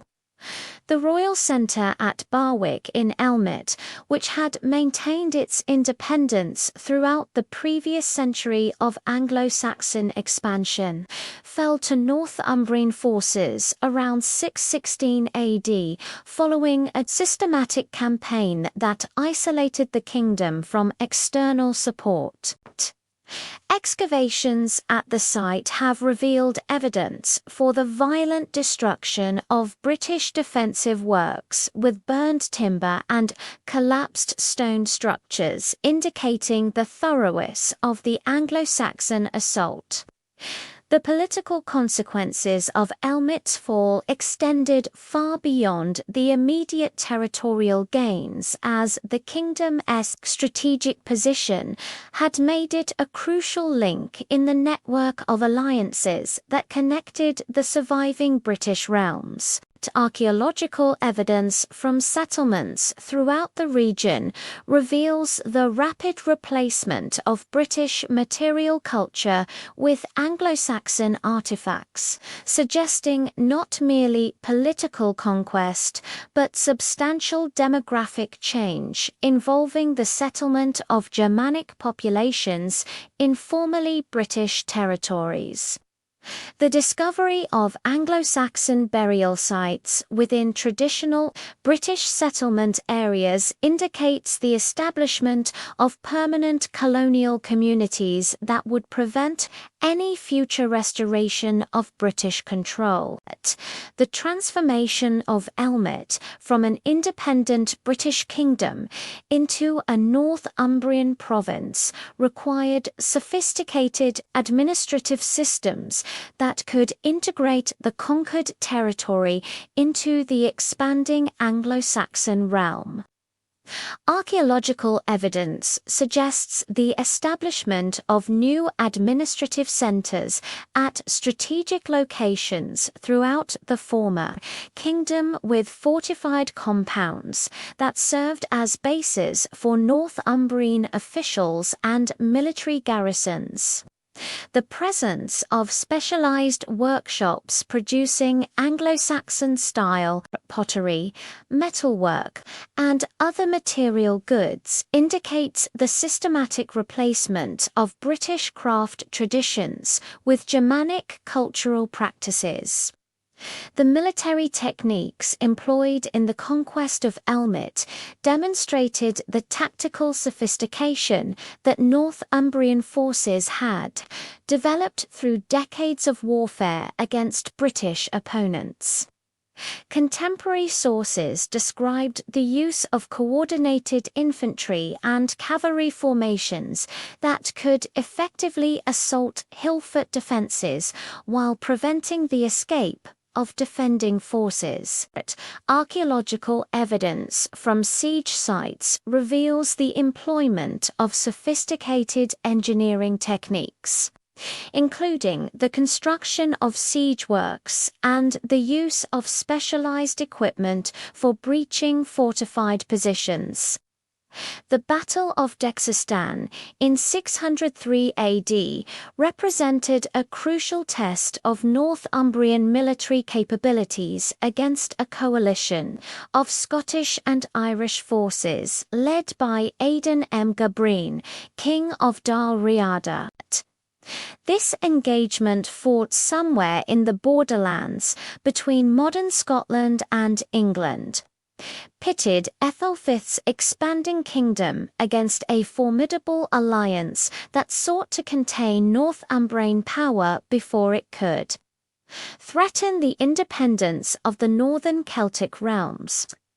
Archaeological evidence from potential battle sites in the region reveals signs of major military activity during this period, including weapon deposits and evidence for large-scale troop movements that suggest the substantial scale of this confrontation. The strategic significance of Dexistan extended far beyond its immediate military results, as the battle determined whether Northumbrian expansion would be contained within traditional English territories or would continue northward into the Scottish lands. Aidan's decision to intervene directly in Northumbrian affairs reflected the growing recognition among Celtic rulers that Ethelf's ambitions posed a threat to the entire network of independent kingdoms that had emerged from the collapse of Roman authority. The coalition forces that assembled for this campaign included not only Delriad and Scotscre, but also warriors from various British kingdoms and Irish allies, creating one of the largest Celtic armies assembled during the early 7th century. The tactical arrangements for the Battle of Degson appear to have been based on traditional Celtic military practices that emphasized individual warrior prowess and the coordination of kinship-based fighting units. Archaeological evidence from contemporary weapon hoards reveals the sophisticated equipment that armed these forces, including elaborately decorated swords, spears and shields that proclaimed their own status and cultural identity.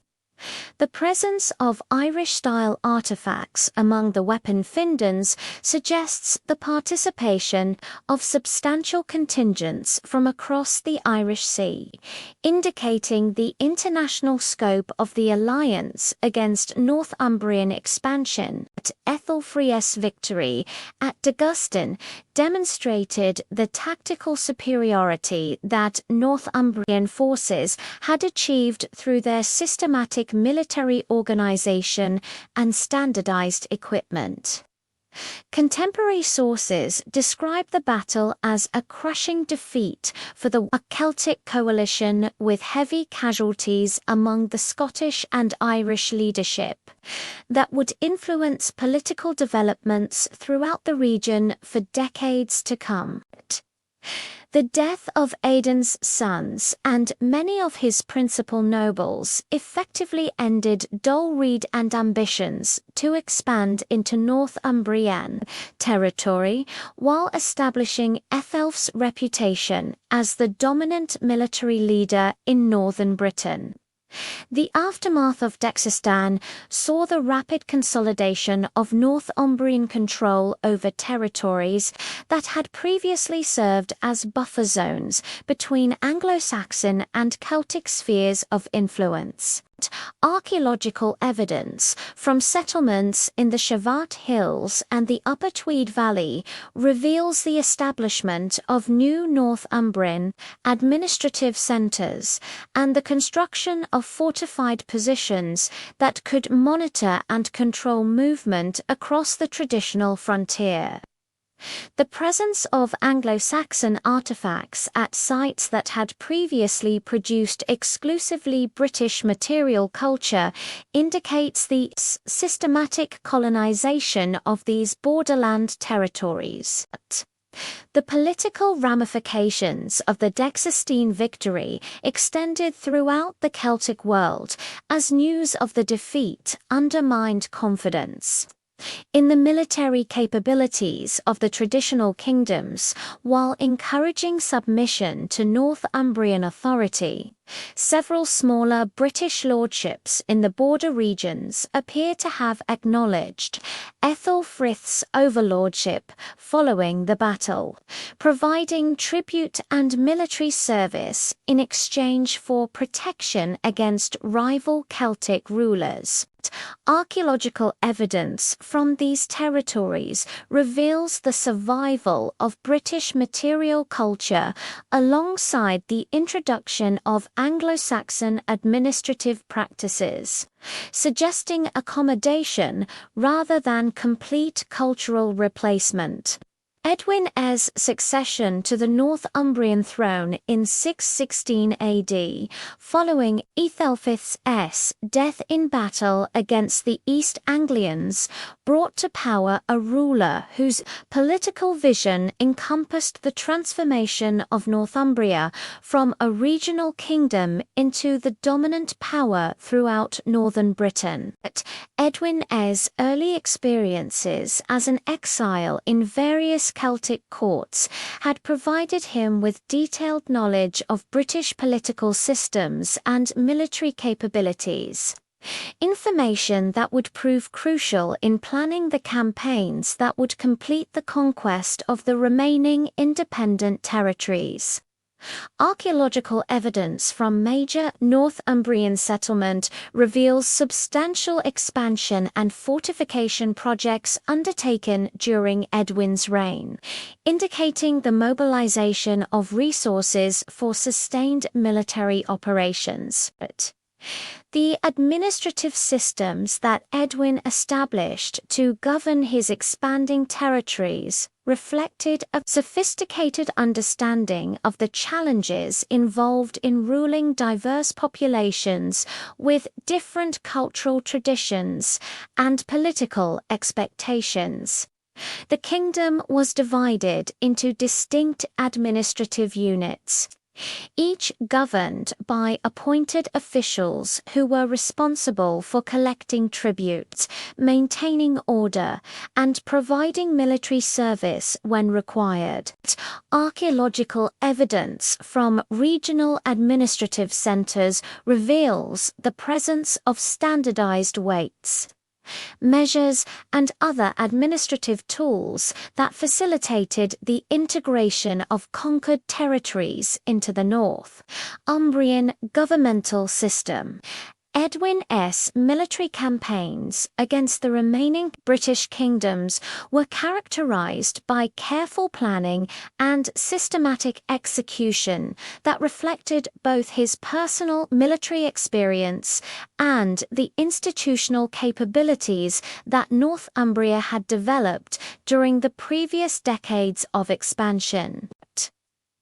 The professional military forces that formed the core of his armies were supported by substantial militia levies drawn from the Anglo-Saxon population of the kingdom, creating combined forces capable of conducting multiple simultaneous operations across wide geographical areas.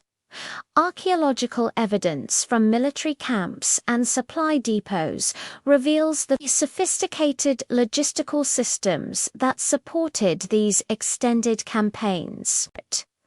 The siege and eventual capture of Din Idin around 638 AD represented the culmination of Edwin's systematic campaign to eliminate the last major centre of British resistance in the southeastern Scottish lowlands.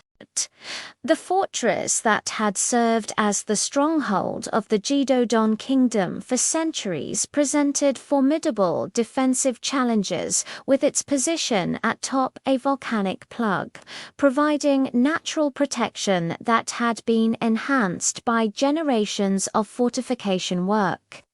Archaeological evidence from the site reveals the massive scale of the defensive works that protected the summit, including multiple lines of stone walls and sophisticated water storage, systems that could sustain a substantial garrison during extended sieges.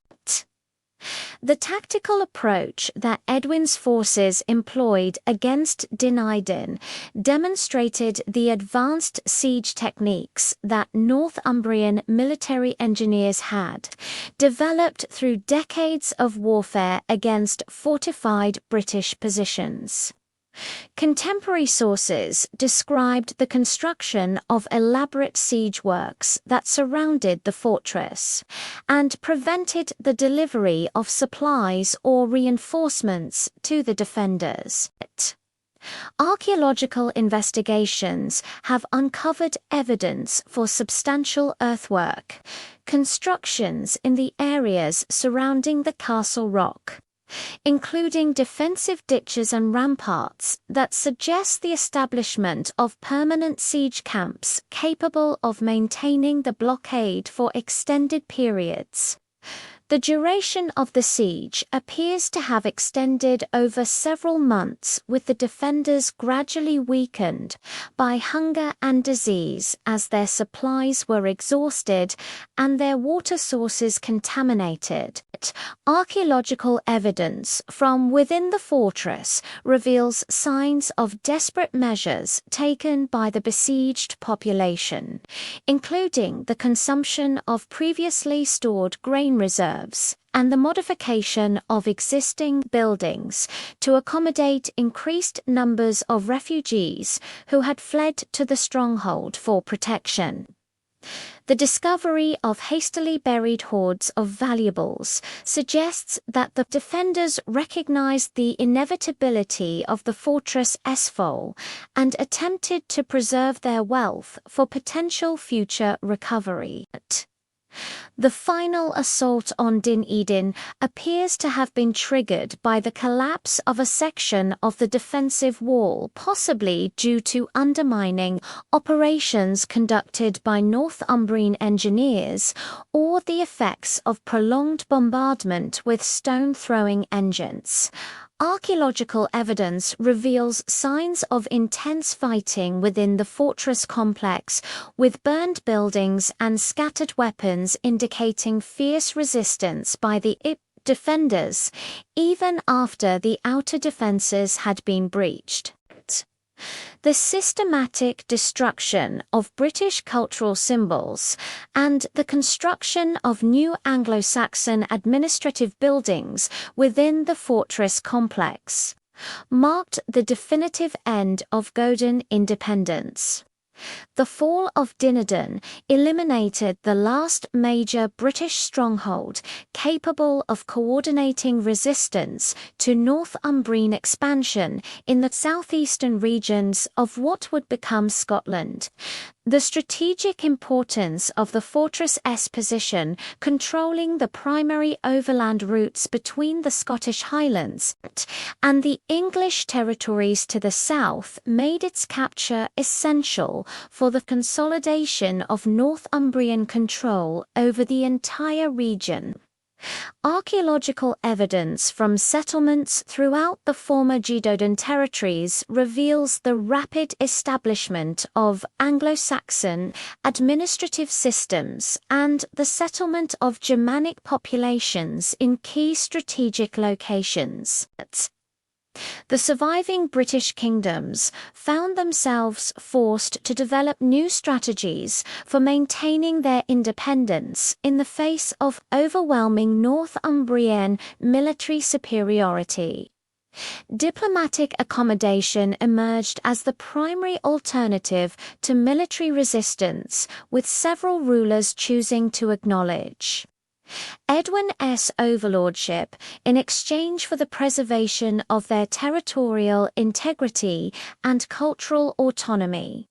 Archaeological evidence from these client kingdoms reveals the continuation of traditional British material culture, alongside the adoption of certain Anglo-Saxon administrative practices, suggesting successful negotiation of tributary relationships that preserved essential elements of native political organization. The Kingdom of Strathclyde, protected by the formidable natural defences of Dumbarton Rock and its strategic position controlling access to the western Scottish Highlands, managed to maintain its independence through a combination of military preparedness and diplomatic flexibility. Archaeological evidence from Alt Clut reveals substantial fortification work undertaken during this period, including the construction of additional defensive walls and the expansion of storage facilities that could support extended sieges. The kingdom's rulers appear to have avoided direct confrontation with Northumbrian forces while maintaining their territorial integrity through careful neutrality and occasional tributary payments. Marriage alliances became increasingly important tools for British kingdoms seeking to preserve their independence through diplomatic prowess rather than military means.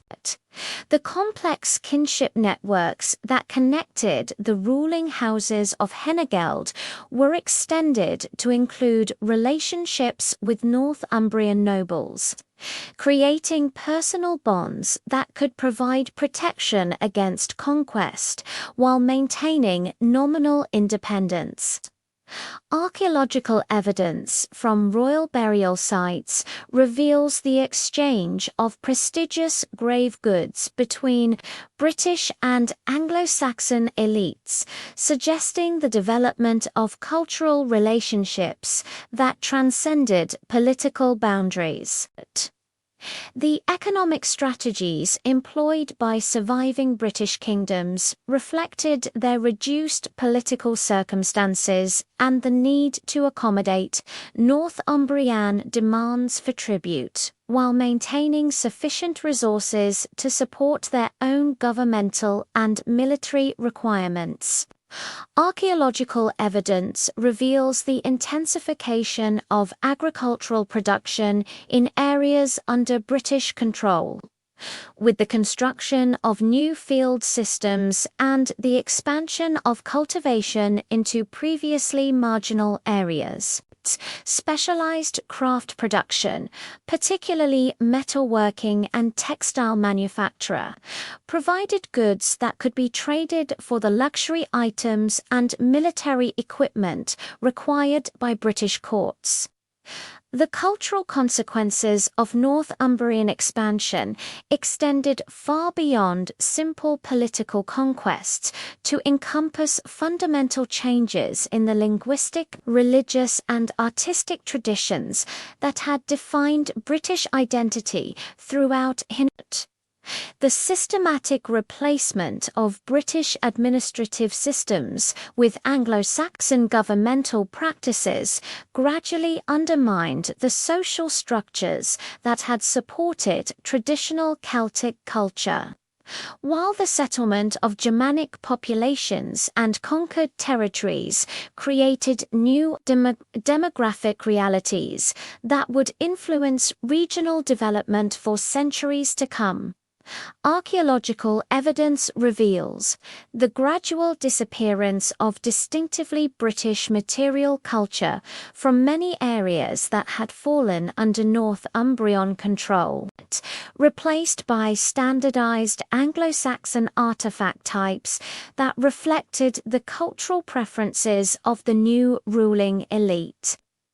The transformation of the political landscape following Edwin's conquests left only scattered remnants of the once mighty confederation of northern British kingdoms. Yet among these survivors, the kingdom of Alt-Clwyd, known to later generations as Strathclyde, emerged as the most resilient and enduring of all the Hinegald realms.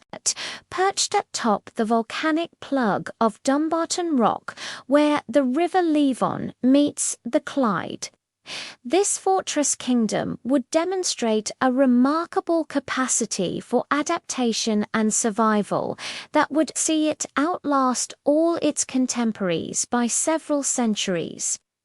The strategic advantages that enabled Alat's longevity stemmed from both geographical and political factors that distinguished it from its fallen neighbors. The fortress itself rising 240 feet above the river confluence, presented attackers with virtually insurmountable defensive challenges. Archaeological investigations conducted on the rock have revealed the sophisticated nature of the defensive systems that protected the royal stronghold. Multiple defensive walls followed the natural contours of the volcanic formation, creating successive defensive zones that could be held independently if outer positions were compromised. Recent excavations have uncovered evidence for elaborate water collection and storage systems carved directly into the rock, including systems capable of holding thousands of gallons that could sustain the garrison through extended sieges. The kingdom's territorial control extended far beyond the immediate vicinity of the fortress to encompass the fertile Clyde Valley and its tributaries, providing agricultural resources that could support a substantial population. Archaeological surveys of settlement sites throughout the region reveal evidence for intensive agricultural exploitation during the 7th century, with field systems and farmsteads that employed sophisticated drainage techniques to maximize productivity in the often waterlogged valley bottoms. The presence of substantial grain storage facilities at sites like Govan and Particra, cultural surpluses that could support non-agricultural populations and provide resources for trade with neighboring regions. The rulers of Alt-Clwyd demonstrated exceptional diplomatic skills in navigating the complex political relationships that emerged. Following the collapse of traditional British power structures, rather than pursuing futile military resistance against overwhelming Northumbrian superiority, they developed a flexible approach that combined strategic accommodation with careful maintenance of their essential independence. Contemporary sources suggest that the kingdom occasionally provided tribute or military assistance to Northumbrian overlords when circumstances demanded, while simultaneously maintaining relationships with Pictish, Irish, and surviving British rulers that preserve their options for future political realignments.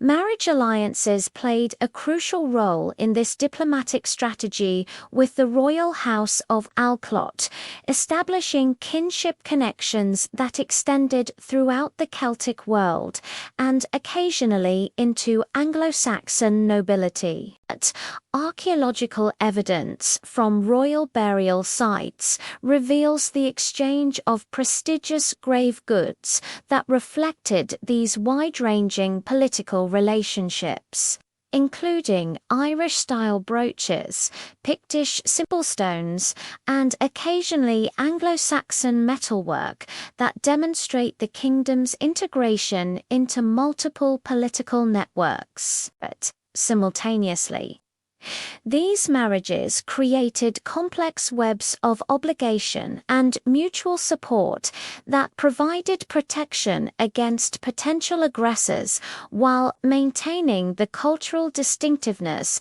that defined Strathclyde identity. The economic foundations that supported Alut's continued independence required constant adaptation to changing political circumstances and new commercial opportunities.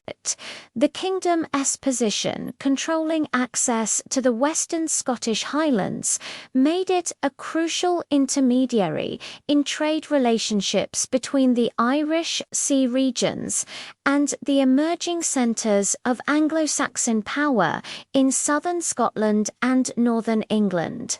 Archaeological evidence from harbour sites along the Clyde reveals the presence of substantial port facilities capable of handling large vessels. While the discovery of imported goods from Ireland, Wales, and continental Europe demonstrates the kingdom's integration into long-distance trade networks. Metalwork industries flourished under royal patronage, producing both utilitarian goods for local consumption and luxury items that could be traded for exotic imports or used as diplomatic gifts. Excavations at Gavin have uncovered evidence for sophisticated iron and bronze working facilities that employed advanced techniques for producing high-quality weapons, tools, and decorative objects. The presence of specialized workshops within the royal complex at Dumbarton Rock indicates direct royal control over the production of the most prestigious items, ensuring that the kingdom's rulers could maintain the material displays of wealth and power necessary for effective political leadership. The survival of Regd as an independent political entity became increasingly precarious following the devastating losses at Catroff in the subsequent Northumbrian conquests that eliminated most of its traditional allies. Archaeological evidence from Carlilaley reveals significant changes in the character of royal occupation during the mid-7th century, with modifications to existing structures that suggest adaptation to reduced circumstances and altered political realities. The great timber halls that had accommodated Urien's extensive warrior retinues were subdivided into smaller units, while new construction emphasized defensive capabilities over ceremonial grandeur. The territorial extent of Regd underwent dramatic contraction as Northumbrian pressure intensified and local populations either fled or submitted to Anglo-Saxon authority. Archaeological surveys of settlement sites throughout the traditional heartland of the kingdom reveal patterns of abandonment and reoccupation that suggest substantial demographic disruption during this period. Many hill forts and fortified settlements show evidence of hasty abandonment, with valuable items left behind and defensive works deliberately slighted to prevent their use by enemies. The replacement populations that eventually reoccupied some of these sites often displayed material culture that reflected Anglo-Saxon rather than British cultural preferences. The final phases of Reagan's independence appear to have involved a gradual process of territorial concession and political accommodation, rather than dramatic military conquest. Contemporary sources suggest that successive rulers were forced to acknowledge Northumbrian overlordship in exchange for the preservation of limited autonomy over their remaining territories. Archaeological evidence from administrative sites reveals the introduction of Anglo-Saxon governmental practices alongside the survival of traditional British legal and social institutions, creating hybrid systems that reflected the complex political relationships between conqueror and conquered. The incorporation of Reged's remnant territories into the expanding Northumbrian kingdom occurred through a combination of direct annexation and the establishment of client relationships that preserve the appearance of native rule while ensuring effective Anglo-Saxon control. Several members of the Reagan royal house appear to have been granted positions within the Northumbrian administrative hierarchy, allowing them to maintain their social status while serving the interests of their former enemies. Archaeological evidence from their residences reveals the adoption of Anglo-Saxon material culture, alongside the preservation of certain British cultural symbols, suggesting successful adaptation to change political circumstances. Christianity emerged as a crucial factor in the political legitimacy and cultural survival of the remaining British kingdoms during this period of territorial contraction and political subordination. The establishment of monasteries and the patronage of religious institutions provided alternative sources of authority and cultural continuity that could survive political conquest and demographic change. Archaeological investigations at early Christian sites throughout the region reveal substantial investment in religious infrastructure. During the 7th century, with elaborate stone churches and monastic complexes that demonstrated both royal piety and the economic resources available to surviving British rulers. The monastery at Whithorn, traditionally associated with St. Ninian's mission to the southern Pixies, became a particularly important centre for the preservation and transmission of British Christian culture. Excavations at the site have revealed evidence for continuous occupation throughout the 7th century, with substantial stone buildings and evidence for sophisticated scriptural and artistic production. The presence of carved stone monuments bearing Latin inscriptions and Celtic artistic motifs demonstrates the synthesis of Christian learning with traditional British cultural expressions that characterized religious life in the surviving kingdoms. Monastic communities served multiple functions beyond their purely religious roles, acting as centers of learning, economic production, and political influence that could provide stability during periods of political upheaval. The monks and clergy associated with these institutions often possess the literacy and administrative skills necessary for effective governance, making them valuable advisors to secular rulers and intermediaries in diplomatic negotiations.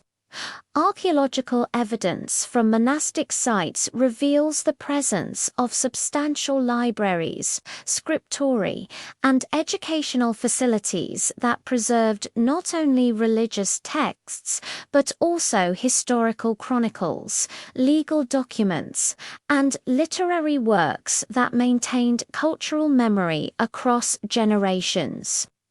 The cult of British saints provided particularly important sources of political legitimacy and cultural identity for the surviving kingdoms. Saints like Kent in Strathclyde and Patrick in Ireland became focal points for regional identity that transcended immediate political boundaries while providing spiritual authority that could rival or complement secular kingship. Archaeological evidence from pilgrimage sites reveals substantial investment in shrine construction and the development of religious festivals that attracted visitors from throughout the Celtic world, creating networks of cultural exchange that maintained connections between scattered British communities. The preservation of traditional legal systems within Christianized frameworks allowed British communities to maintain essential elements of their cultural identity, even under foreign political control. Canon law and Christian moral teaching were integrated with ancient Celtic legal traditions to create hybrid systems that preserved customary practices while adapting to new religious requirements. Archaeological evidence from legal assembly sites reveals the continuation of traditional judicial procedures with stone circles and other ceremonial spaces that had been used for legal proceedings since prehistoric times continuing to serve similar functions under Christian opate. The material culture that developed in the surviving British kingdoms during this period reflected the complex cultural negotiations required for survival in a changing political landscape.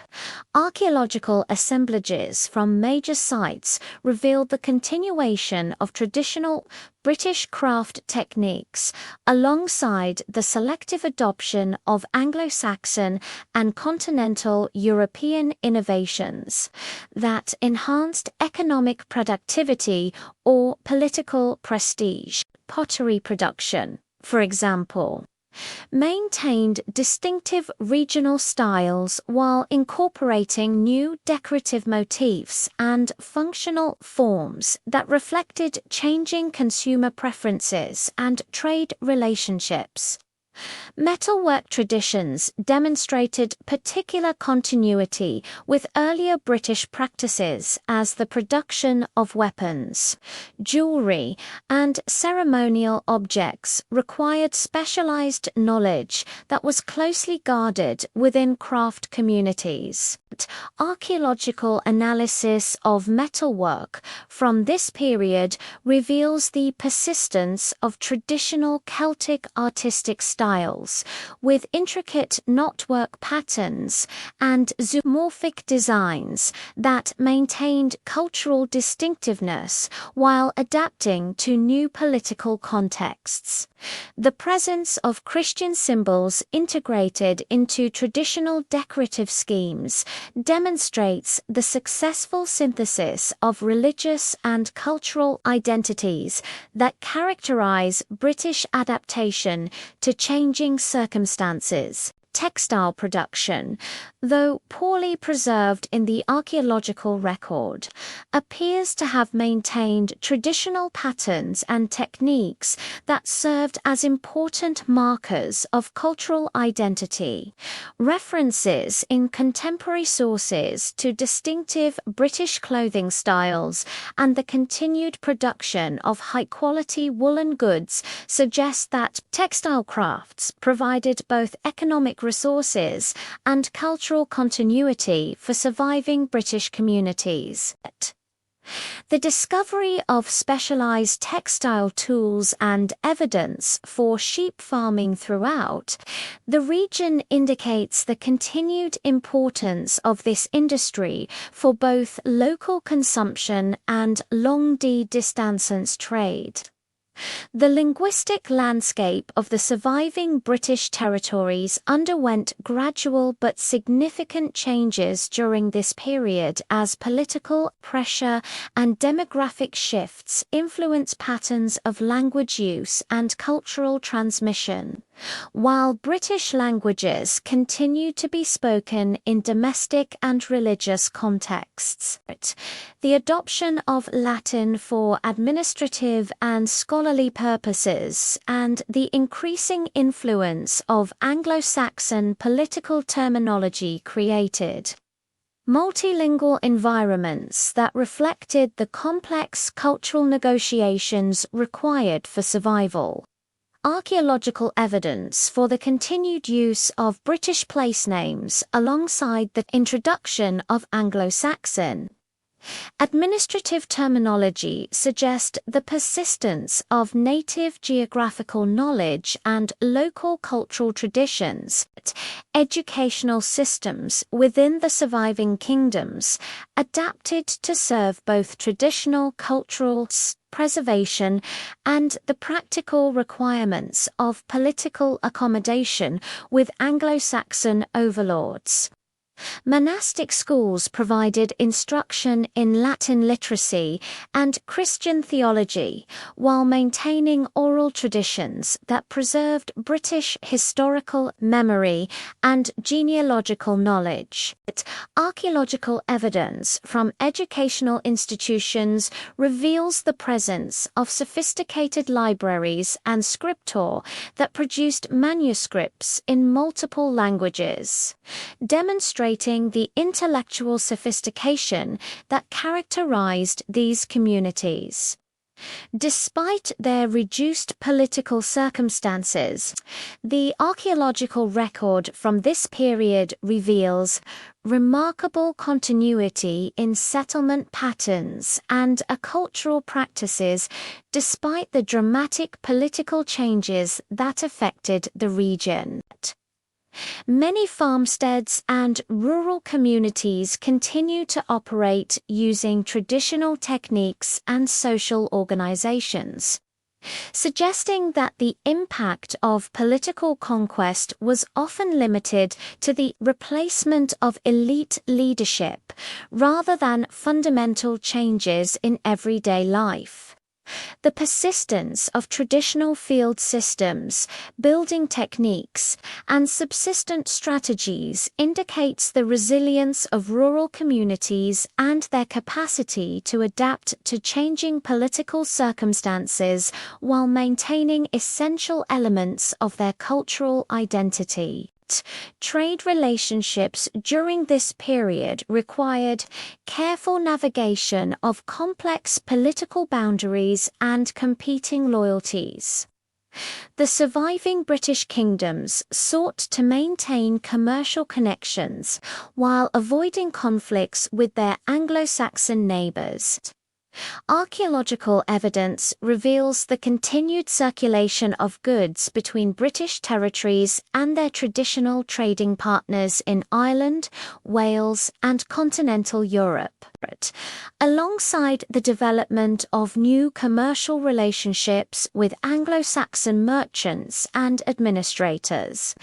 The presence of mixed artifact assemblages at trading sites demonstrates the pragmatic approach that characterized commercial relationships during this transitional period. The preservation of historical memory across the northern British kingdoms relied fundamentally upon the sophisticated oral traditions maintained by professional court poets known as beardi. whose responsibilities extended far beyond mere entertainment to encompass the crucial functions of legitimizing royal authority, preserving genealogical knowledge, and maintaining the cultural identity that bound together the scattered communities of Hen. These big practitioners operated within institutional frameworks that combined ancient Celtic learning traditions with adaptations necessitated by the political upheavals and territorial losses that characterized the post-Roman period. Archaeological evidence from major royal centers reveals the physical infrastructure that supported BIC activities, including specialized performance spaces within great halls and evidence for the production and storage of the musical instruments that accompanied poetic recitation. The professional training required to become a recognized bar involved decades of intensive study that encompassed not only the memorization of vast quantities of traditional material, but also the mastery of complex metrical systems, geological knowledge, and legal precedents that form the foundation of Celtic scholarly tradition. Contemporary sources suggest that BIC education followed standardized curricula that were maintained across multiple kingdoms, ensuring consistency in the preservation and transmission of cultural knowledge despite political fragmentation. Archaeological investigations at sites associated with Bardock training have uncovered evidence for substantial libraries and educational facilities, including writing materials and manuscript fragments that demonstrate the integration of oral and written learning traditions. The court poets who served the rulers of Regent and the other northern kingdoms possessed detailed knowledge of genealogical relationships that extended back through multiple generations, connecting contemporary royal houses to legendary figures and ancient tribal leaders whose authority provided legitimacy for current political claims. These genealogies served multiple functions beyond simple recapping, establishing the legal foundations for territorial control, succession rights, and interkingdom relationships that governed political interactions throughout Hen Old. The accuracy of genealogical information preserved in BIC tradition has been confirmed through archaeological evidence from burial sites and contemporary inscriptions that verify the historical existence of many individuals mentioned in the oral traditions. The composition and performance of praise poetry represented perhaps the most visible aspect of BIC activity, as these elaborate verbal constructions celebrated the achievements of living rulers while establishing their place within the broader historical narrative of British resistance to foreign conquest. The poems attributed to Taliesin, particularly those celebrating Urien of Reged, demonstrate the sophisticated literary techniques employed by court poets to create works that functioned simultaneously as entertainment, political propaganda, and historical record. Archaeological evidence from performance contexts reveals the elaborate ceremonial arrangements that accompanied the recitation of these works with raised platforms, specialized seating arrangements, and acoustic features designed to enhance the impact of poetic presentation. The metrical structures employed in early Welsh poetry reflect the preservation of ancient Indo-European verse traditions that had been adapted to serve the specific requirements of Celtic court culture. Analysis of surviving poems reveals complex patterns of alliteration, internal rhyme, and syllabic counting that required exceptional skill to master and created mnemonic frameworks that facilitated accurate transmission across generations. The consistency of these metrical patterns across different kingdoms and time periods suggests the existence of standardized training methods that maintained technical excellence while allowing for individual creative expression within established formal constraints.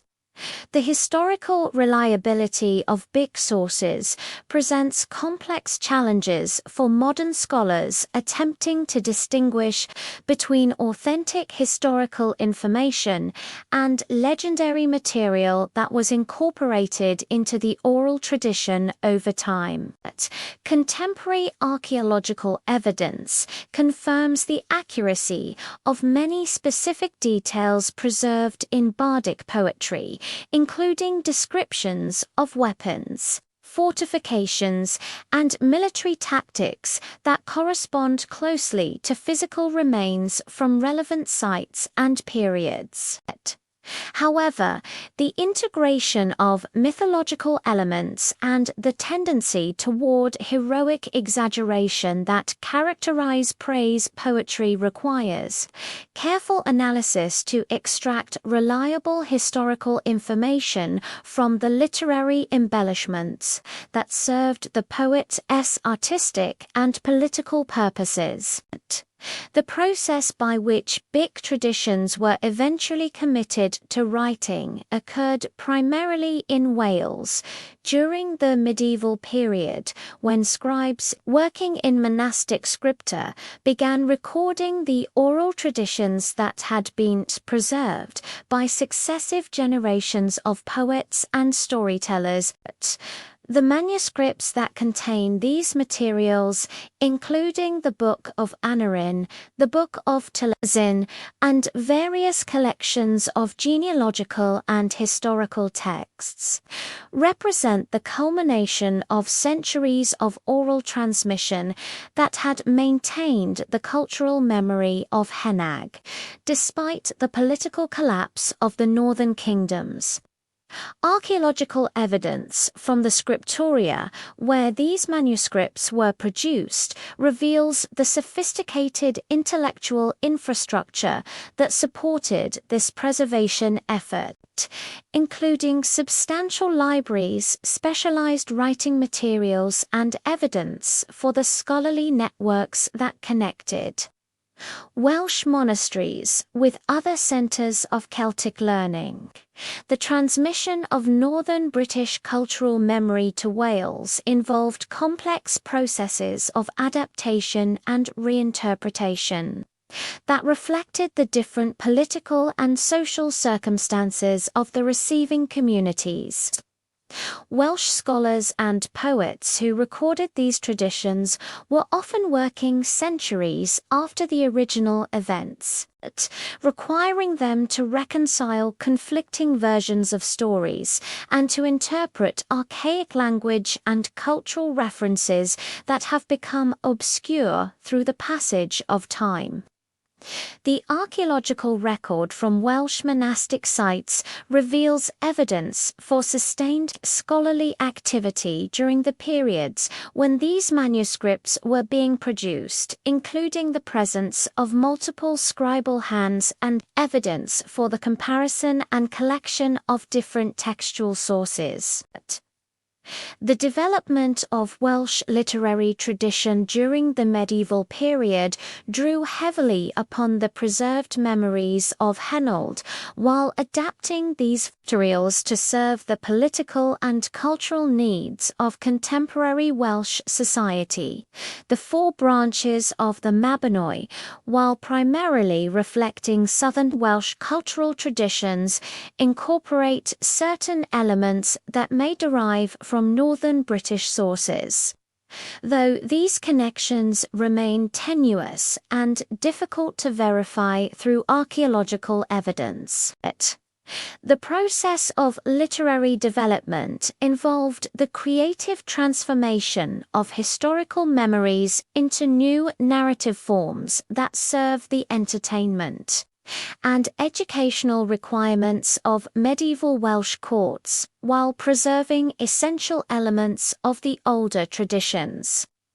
The role of genealogical poetry in legitimizing royal dynasties throughout the Celtic world required Big C practitioners to maintain detailed knowledge of kinship relationships that extended across multiple kingdoms and generations. These genealogies served as legal documents that establish claims to territorial control, succession rights, and political authority that could be invoked during disputes or succession crisis. Archaeological evidence from royal burial sites confirms the accuracy of many genealogical claims preserved in bardic tradition with grave goods and burial. Practices that reflect the social status and cultural affiliations described in the oral sources. The preservation of military traditions within bardic poetry provides valuable insights into the warrior culture that dominated Northern British society during the 6th and 7th centuries. Detailed descriptions of weapons, tactics, and battlefield behavior preserved in works like Y. Godin correspond closely to archaeological evidence from weapon hoards and fortification sites, confirming the historical accuracy of much of this material while revealing the cultural values that shaped military conduct. The emphasis placed on individual heroism, loyalty to kinship groups, and the pursuit of honorable death in battle reflects broader social ideals that influenced political relationships and legal systems throughout Hennig. The integration of Christian elements into traditional BIC material reveals the complex cultural negotiations that occurred as the northern British kingdoms adapted to the spread of the new religion. Archaeological evidence from early Christian sites demonstrates the synthesis of traditional Celtic artistic motifs with Christian symbolism, while manuscript evidence shows the incorporation of Christian moral teaching into traditional narrative frameworks. The preservation of pre-Christian mythological elements alongside Christian materials suggests that BIC practitioners successfully adapted their traditions to serve the requirements of Christianized courts while maintaining essential elements of older cultural systems. The geographic knowledge preserved in Bardock tradition includes detailed information about the territorial boundaries, settlement patterns, and strategic locations that characterize the political landscape of Hen during its period of independence. Place names mentioned in early Welsh poetry can often be correlated with archaeological sites that show evidence of occupation during the relevant periods. confirming the historical accuracy of much topographical information while providing valuable insights into the political geography of the northern kingdoms. The preservation of archaic place names that had fallen out of common use by the time the traditions were written down demonstrates the remarkable accuracy of oral transmission over extended periods. The social function served by bardic performance extended beyond the immediate entertainment of court audiences to encompass broader compio, community education and cultural reinforcement that maintained group identity during periods of political stress. Archaeological evidence from settlement sites reveals the presence of performance spaces within both elite and non-elite contexts, suggesting that BIC traditions operated at multiple social levels and serve diverse community needs. The standardization of certain narrative elements across different social contexts indicates the role of professional BS in maintaining cultural coherence while allowing for local variations that reflected specific community interests and concerns. The economic support systems that sustained BIC activity required substantial resource allocation from royal and noble patrons who recognized the political and cultural value of maintaining these traditions. Contemporary sources describe the material rewards provided to successful poets, including grants of land, livestock, and precious objects that ensured their economic security while demonstrating the patron's wealth and cultural sophistication. Archaeological evidence from high-status residences reveals the presence of specialized accommodation for visiting bards and the storage facilities required for the musical instruments and other equipment associated with their performances. The relationship between BIC tradition and legal systems throughout the Celtic world involved the preservation of customary law and precedent that governed social relationships and political authority. BS served as repositories of legal knowledge who could be consulted during disputes or called upon to verify the legitimacy of particular claims or procedures. Archaeological evidence from legal assembly sites reveals the ceremonial contexts in which this knowledge was applied with stone circles and other formal spaces that have been used for judicial proceedings since prehistoric times continuing to serve similar functions under the guidance of BIC legal experts. The influence of BIC tradition on the development of written literature throughout the medieval Celtic world extended far beyond the simple recording of existing oral materials to encompass the creation of new literary forms that combine traditional narrative techniques with innovations derived from contact with Latin scholarly traditions. The sophisticated manuscript culture that developed in Welsh monasteries during the medieval period drew upon both indigenous Celtic learning traditions and continental European scholarly methods, creating hybrid intellectual systems that preserved ancient cultural knowledge while adapting to contemporary educational requirements.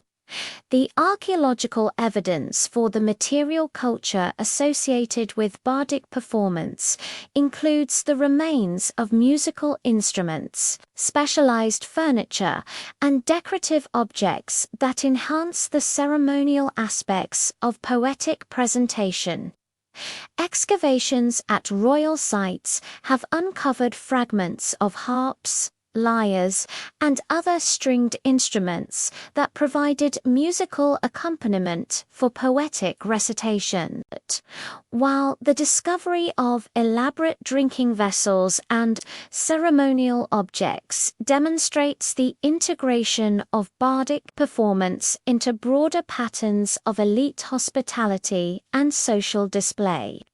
The craftsmanship evident in these artifacts reflects the high status accorded to BIC practitioners and the substantial resources devoted to supporting their activities. The preservation of historical memory through bardic tradition required constant adaptation to changing political circumstances and audience expectations, as poets needed to maintain the relevance of ancient materials while serving the immediate needs of contemporary patrons. The process of tradition maintenance involved the selective emphasis of particular elements while allowing others to fade from active use, creating dynamic systems of cultural transmission that preserved essential historical information while adapting to new social and political contexts. Archaeological evidence from different periods reveals the changing material culture associated with big performance, reflecting broader cultural transformations while maintaining essential continuities with earlier traditions. The arrival of Viking longships along the coast of northern Britain during the late 8th century introduced a new and devastating variable into the already complex political landscape of the surviving British kingdoms. These Norse raiders, emerging from the fjords of Norway and the islands of Denmark, possessed maritime capabilities and military technologies that would fundamentally alter the strategic calculations of rulers throughout the region. The first recorded Viking attack on the monastery at Lindisfarne in 793 AD sent shockwaves through the Christian communities of northern Britain, demonstrating the vulnerability of coastal settlements to seaborne assaults and heralding the beginning of a new age of warfare that would test the survival capabilities of every remaining kingdom. Archaeological evidence from coastal sites throughout Scotland and northern England reveals the sudden appearance of Scandinavian material culture during the early 9th century, including distinctive batches, weapons, and pottery that indicate not merely raiding activity, but the establishment of permanent settlements. The discovery of ship burials at sites like Scar in Orkneys and the presence of North-style buildings at locations such as Jolshof in Shetland demonstrate the scale of Scandinavian colonization that accompanied the initial raiding phase. These settlements served as bases for further expansion and provided the logistical infrastructure necessary to support sustained military operations against the indigenous British and Pictish populations. The Kingdom of Alat faced its greatest existential crisis in 870 AD, when a massive Viking fleet commanded by the Norse leaders Olaf and Ivar sailed up the River Clyde and laid siege to the fortress of Dumbarton Rock. Contemporary sources describe this as one of the most formidable military operations of the Viking Age, involving a fleet of over 200 ships and several thousand warriors drawn from North settlements throughout Ireland and the Scottish Islands. The siege lasted for months, during which the attackers employed sophisticated engineering techniques to overcome the natural defenses that had protected the fortress for centuries. The Viking assault on Old Clut represented a departure from typical Norse raiding tactics, which generally favored rapid strikes against poorly defended targets, followed by immediate withdrawal with captured wealth and prisoners. The decision to commit substantial resources to a prolonged siege operation against one of the strongest fortifications in northern Britain reflected the strategic importance that the Norse commanders placed on controlling the Clyde Valley and its approaches to the western Scottish Highlands. Archaeological evidence from the siege period reveals the construction of substantial earthwork, fortifications around the base of Dumbarton Rock, indicating the Vikings' intention to maintain their position regardless of the time required to reduce the fortress. The defenders of Alclute, led by King Artgal, initially relied upon the fortress's traditional advantages of elevation, water supply, and stored provisions to outlast the besieged. Archaeological investigations have revealed evidence for the hasty construction of additional defensive works during this period, including the blocking of certain access routes and the reinforcement of existing walls with timber palisades. The discovery of large quantities of iron arrowheads and spear points within the fortress complex suggests that the defenders possess substantial military equipment and were prepared for extended resistance. The eventual fall of Dumbarton Rock occurred not through direct assault, but through the systematic degradation of the defenders' capacity to maintain resistance. The Vikings' control of the surrounding territory prevented the delivery of supplies or reinforcements, while their naval supremacy eliminated any possibility of relief from seaborne allies. But archaeological evidence suggests that the fortress's water supply, normally adequate for its garrison, became insufficient to support the expanded population of refugees who had sought protection within its walls.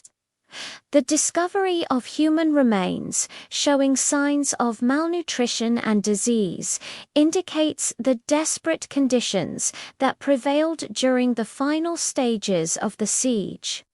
The capture of Alclute marked a watershed moment in the history of the northern British kingdoms, as the fall of this supposedly impregnable fortress demonstrated that no traditional defensive position could guarantee security against Viking assault.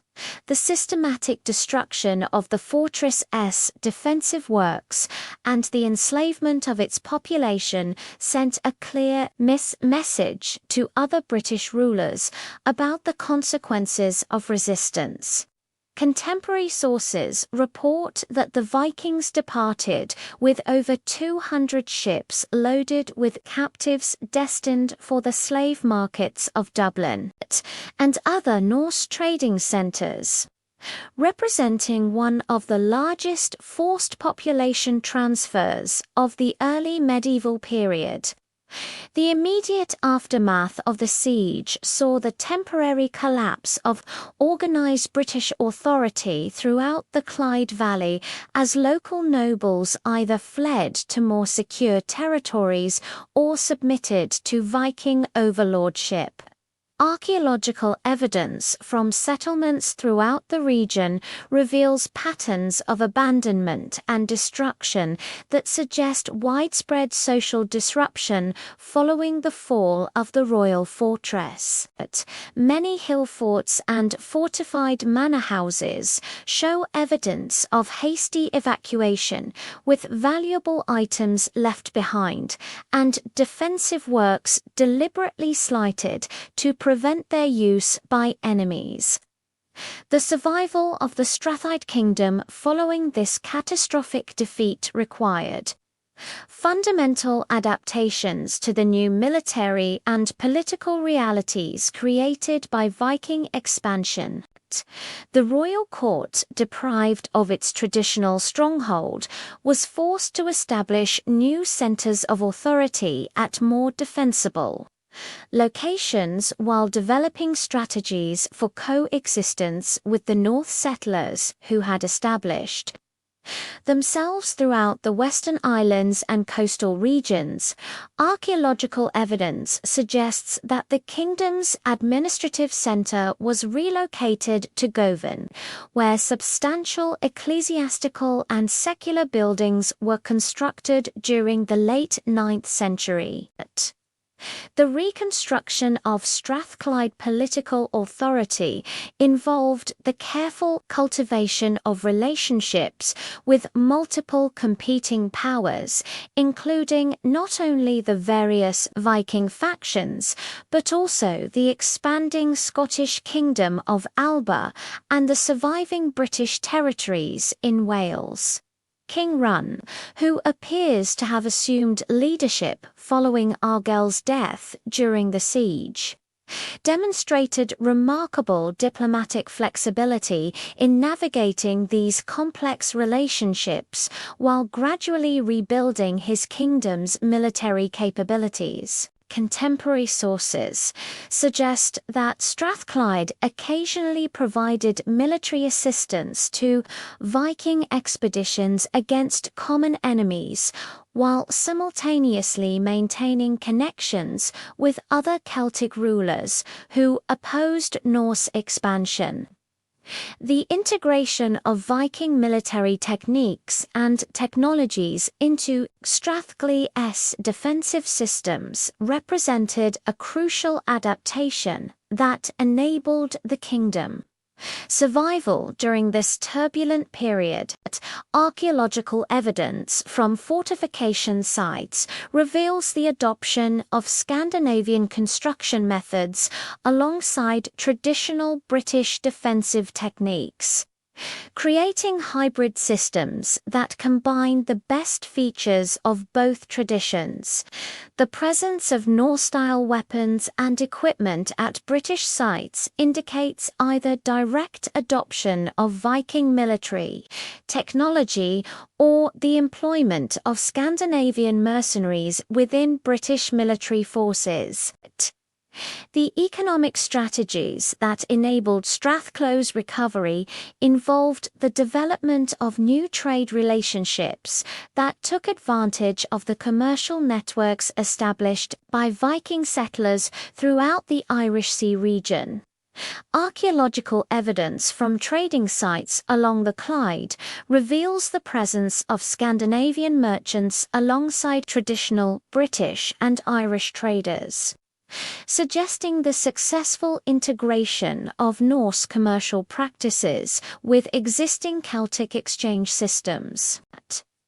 The kingdom's position controlling access to the Scottish Highlands made it a valuable partner for Viking traders seeking to exploit the region's natural resources, particularly iron ore and precious metals.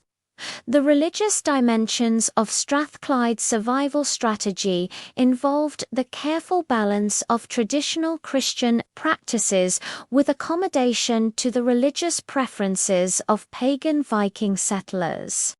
Archaeological evidence from ecclesiastical sites reveals the continuation of Christian worship alongside the presence of Scandinavian religious artifacts, suggesting the development of syncretic practices that allowed for peaceful coexistence between different religious communities. The monastery at Govan became particularly important during this period, serving as a center for diplomatic negotiations and cultural exchange between British and Norse populations. The demographic changes that accompanied Viking settlement in Western Scotland created new social dynamics that required careful management by Strathclyde's rulers. Archaeological evidence suggests that Norse colonists established farming communities throughout the region, often in areas that had previously been sparsely populated or abandoned following earlier conflicts. The interaction between these new settlers and the existing British population appears to have been generally peaceful, with evidence for intermarriage and cultural exchange that created mixed communities combining elements of both traditions. The military innovations that emerged from the interaction between British and Viking warfare techniques included the development of new tactical approaches that combine traditional Celtic fighting methods with Scandinavian naval capabilities. Archaeological evidence from weapon hoards reveals the presence of hybrid weapon types that incorporated design elements from both cultures, while fortification sites show the adoption of Viking shipyard facilities alongside traditional British defensive works. The ability to project military power through both land and sea operations became crucial for maintaining territorial control. In an environment where Viking raiders could strike without warning from any direction, the political structures that evolved in post-Viking Strathclyde reflected the need to accommodate diverse populations with different cultural traditions and political expectations. The kingdom developed administrative systems that allowed for considerable local autonomy while maintaining central coordination for military and diplomatic purposes. Archaeological evidence from regional administrative centers reveals the presence of both British and Scandinavian legal traditions, suggesting the development of hybrid governmental systems that drew upon multiple cultural sources. The cultural synthesis that emerged from the interaction between British and Viking populations in Strathclyde created new artistic and literary traditions that combined elements from both cultures. Archaeological evidence reveals the presence of distinctive sculptural styles that incorporated Scandinavian artistic motifs with traditional Celtic designs, while manuscript evidence suggests the development of new literary forms that drew upon both Norse and British narrative traditions. The famous Govan stones carved during this period demonstrate the sophisticated artistic achievements that resulted from this cultural fusion. The territorial extent of the reconstituted Strathclyde kingdom was necessarily more limited than its predecessor, as Viking settlements had permanently altered the demographic and political landscape of Western Scotland. Archaeological surveys revealed that British political control was gradually re-established over the core territories of the Clyde Valley while accepting Norse dominance in the Western Islands and certain coastal regions. This territorial arrangement created a complex patchwork of overlapping jurisdictions that required constant diplomatic management to maintain stability. The succession arrangements that governed royal authority and post-Viking Strathclyde reflected the need to balance traditional Celtic inheritance practices with the political realities created by foreign settlement and demographic change. Archaeological evidence from royal burial sites suggests the adoption of certain Scandinavian ceremonial practices alongside the maintenance of traditional British royal symbolism. The integration of Norse noble families into the Strathclyde political hierarchy through marriage alliances created new kinship networks that strengthened the kingdom's position while potentially complicating succession disputes. The defensive strategies developed by Strathclyde during the Viking Age emphasized mobility and flexibility rather than reliance on fixed fortifications that could be besieged and captured.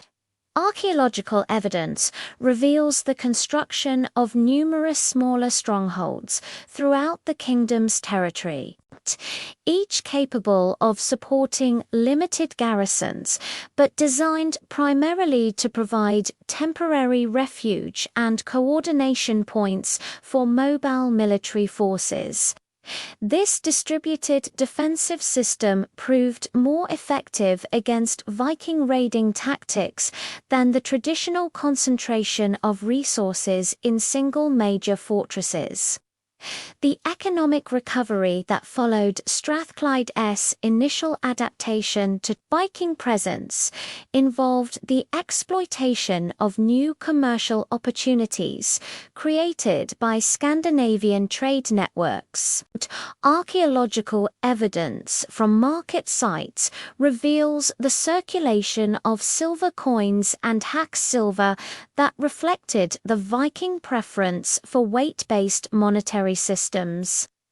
Alongside the continued use of traditional Celtic exchange mechanisms, the kingdom's rulers successfully positioned themselves as intermediaries in trade relationships between Viking merchants and the producers of highland resources, generating revenues that supported political reconstruction and military modernization.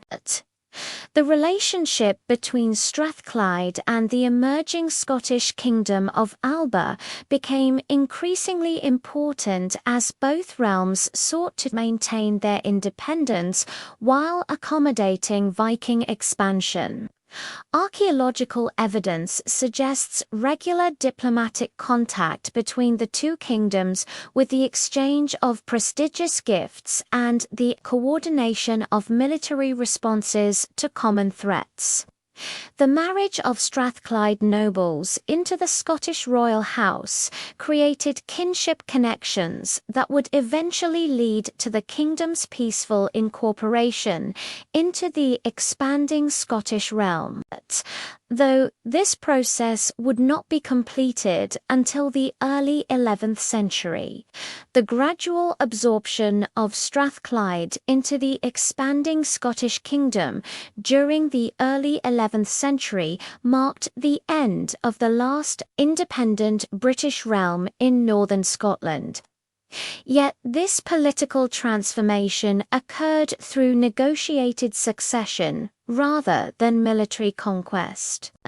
When King Malcolm III of Scotland inherited Strathclyde through his marriage connections around 1034 AD, the integration process preserved many existing administrative structures while incorporating the kingdom's territories into the broader Scottish governmental system.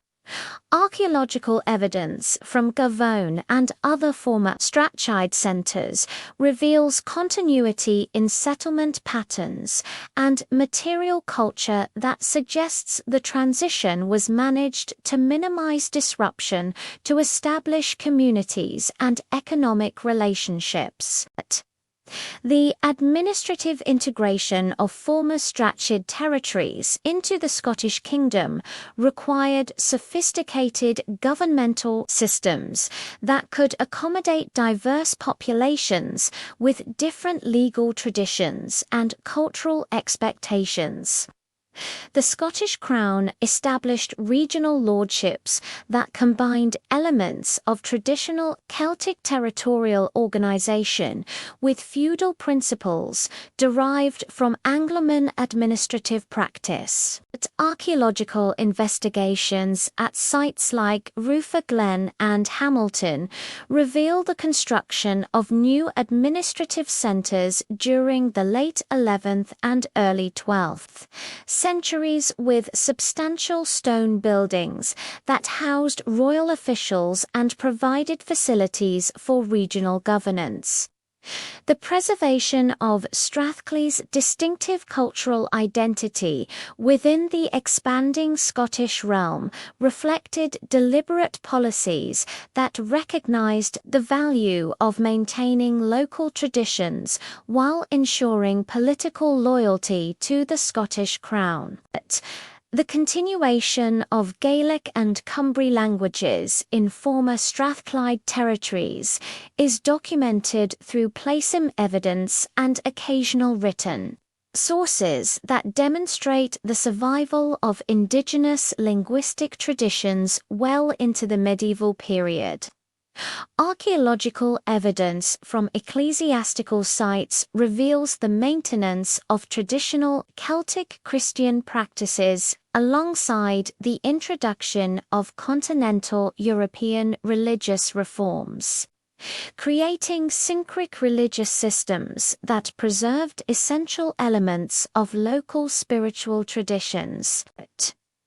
The transformation of political memory surrounding the northern British kingdoms occurred gradually as the immediate practical concerns of governance gave way to romanticized recollections that emphasized heroic resistance and cultural achievement, rather than the complex realities of political adaptation and survival. The development of Scottish national identity during the medieval period incorporated certain elements of northern British heritage, while subordinating these traditions to narratives that emphasize Scottish political unity and independence from English influence. Archaeological evidence from royal centres like Scone and Edinburgh reveals the deliberate incorporation of symbols and artefacts associated with earlier British kingdoms into Scottish royal ceremonial, suggesting conscious efforts to claim legitimacy through connection to pre-existing political traditions. The preservation and transformation of hen ogledd cultural memory in medieval Welsh literature represented perhaps the most significant legacy of the northern British kingdoms, as Welsh scholars and poets maintained detailed knowledge of northern traditions long after the political collapse of the original realms. The scribes working in Welsh monasteries during the 12th and 13th centuries possessed access to oral traditions and written sources that preserved authentic historical information about the northern kingdoms. Though this material was inevitably filtered through the cultural perspectives and political concerns of medieval Welsh society, the manuscripts produced during this period, including the Black Book of Carthon and the Red Book of Harist, contain substantial collections of poetry and prose that celebrate the achievements of northern British heroes while adapting their stories to serve contemporary Welsh cultural and political needs. The figure of Arthur emerged as a central organising principle for Welsh memories of northern British resistance to Anglo-Saxon expansion. Though the historical connections between the legendary king and the actual rulers of Hen Ogledd remain complex and contested. Archaeological evidence provides no direct confirmation for Arthur's historical existence, Yet the geographical settings and cultural context described in early Arthurian literature correspond closely to the political landscape of 6th century northern Britain. The association of Arthur with specific locations throughout the former territories of Rede and the Godin suggests that Welsh traditions preserved genuine historical memories of military leadership and political organisation in the northern kingdoms. Even if these memories became attached to a legendary figure whose actual existence cannot be verified through contemporary sources, the development of Arthurian romance during the medieval period drew heavily upon Welsh traditions about the northern British kingdoms, while transforming these materials to serve the entertainment and cultural needs of continental European audiences. The works of Geoffrey of Monmouth Troy and other medieval authors incorporated elements derived from authentic northern British traditions into elaborate fictional narratives that emphasize Kivari values and courtly culture rather than the harsh realities of early medieval warfare and political survival. Archaeological evidence from medieval courts throughout Europe reveals the popularity of Arthurian themes in decorative arts and ceremonial objects, demonstrating the widespread cultural influence of stories that ultimately derived from the historical experiences of Hen Occult. The preservation of genealogical traditions connecting medieval Welsh royal houses to the rulers of the northern British kingdoms served important political functions in legitimizing territorial claims and establishing diplomatic relationships throughout the Celtic world. The genealogies preserved in manuscripts like the Harleian collection and the Jesus College MS 20 trace detailed kinship connections between contemporary Welsh nobles and legendary figures from Regid Strathclyde and the Jedodin territories.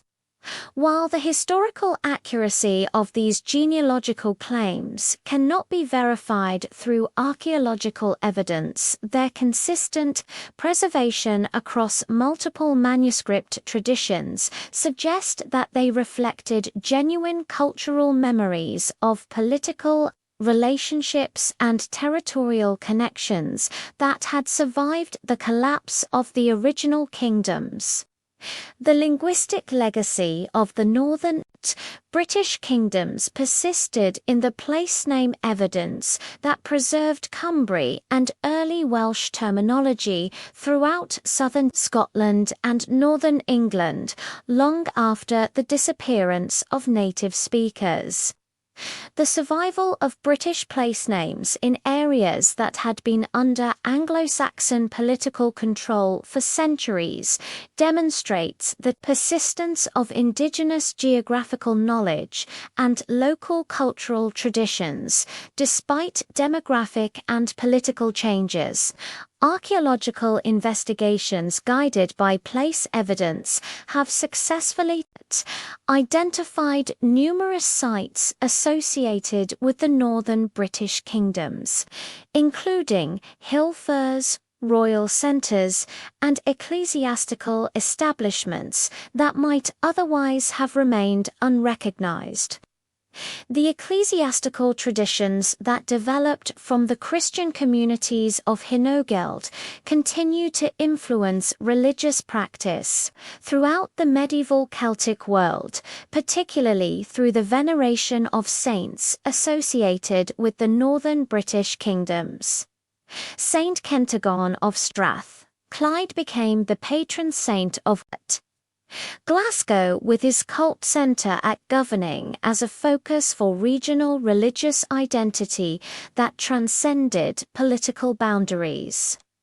Archaeological investigations at early Christian sites throughout the former territories of the northern kingdoms reveal continuity in religious practice and architectural traditions that preserved elements of Celtic Christianity despite the introduction of continental European religious reforms.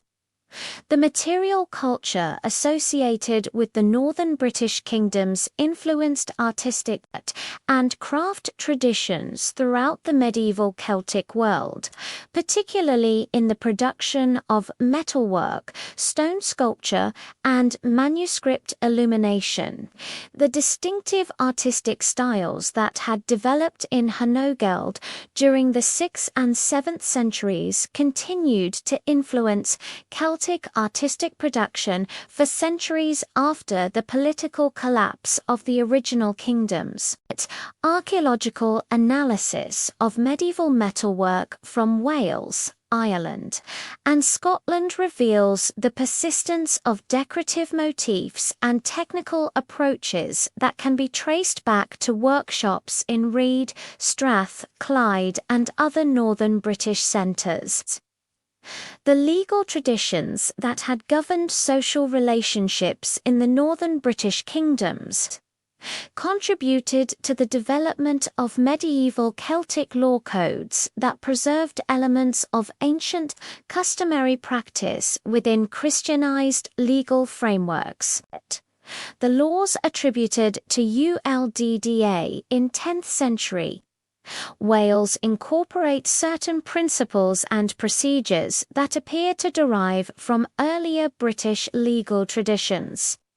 Though the specific connections to northern British practice cannot be definitively established through available sources, archaeological evidence from legal assembly sites throughout the Celtic world reveals continuity in judicial procedures and ceremonial practices that suggest the preservation of ancient legal traditions despite political and religious changes. The military traditions associated with the warrior culture of Hen Ugald influenced medieval Celtic concepts of nobility and martial honor that shaped aristocratic behavior throughout the region for centuries. The emphasis on personal valor, loyalty to kinship groups, and the pursuit of honorable reputation that characterized the warrior bands of Reed and Strathclyde continued to define aristocratic ideals in medieval Wales, Ireland and Scotland. Archaeological evidence from medieval castle sites and noble residences reveals the persistence of ceremonial practices and material culture associated with warrior identity, including the deposition of weapons in graves and the construction of halls designed to accommodate military retinues. The agricultural and economic systems that had supported the northern British kingdoms provided models for rural organisation and resource management that influenced medieval development throughout northern Britain.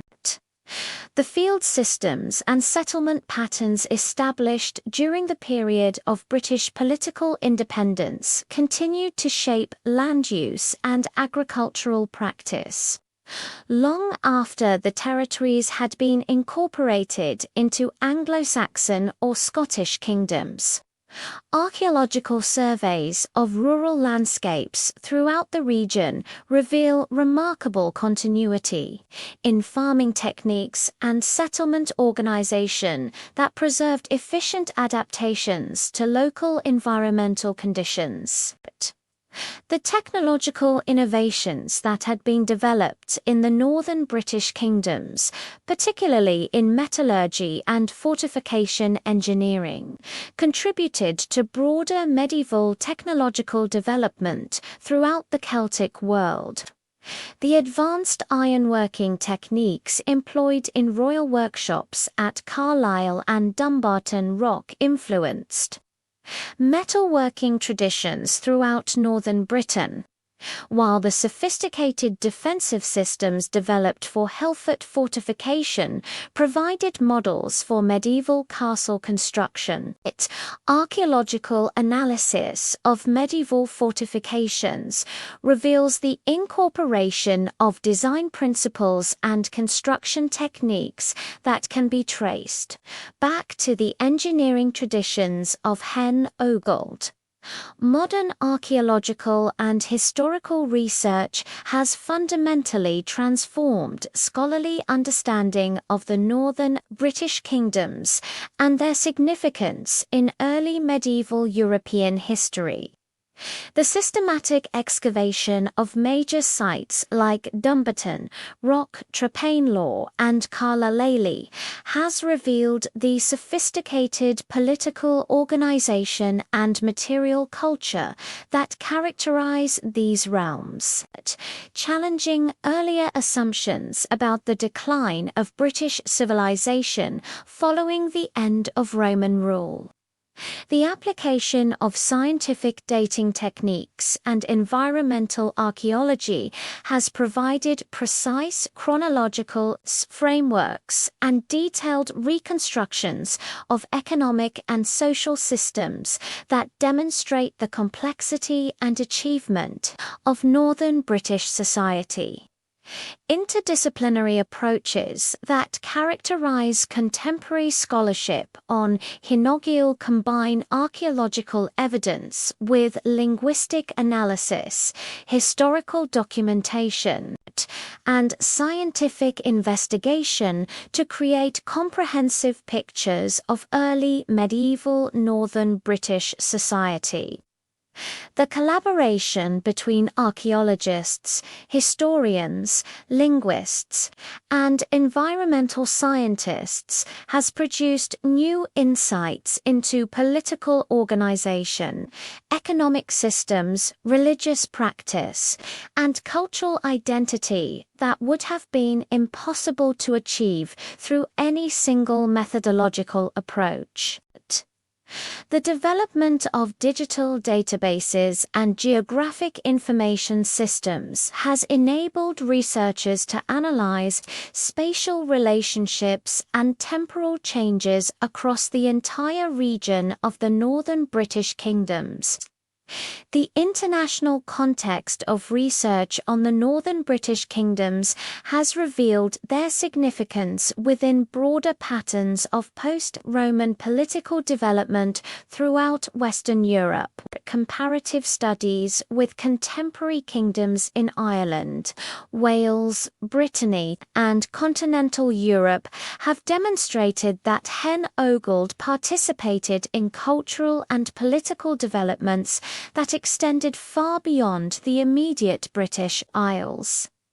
The archaeological evidence for long-distance trade connections and diplomatic relationships shows that the northern British kingdoms were integrated into European-wide networks of exchange and communication that connected them with political and cultural development throughout the former Roman Empire.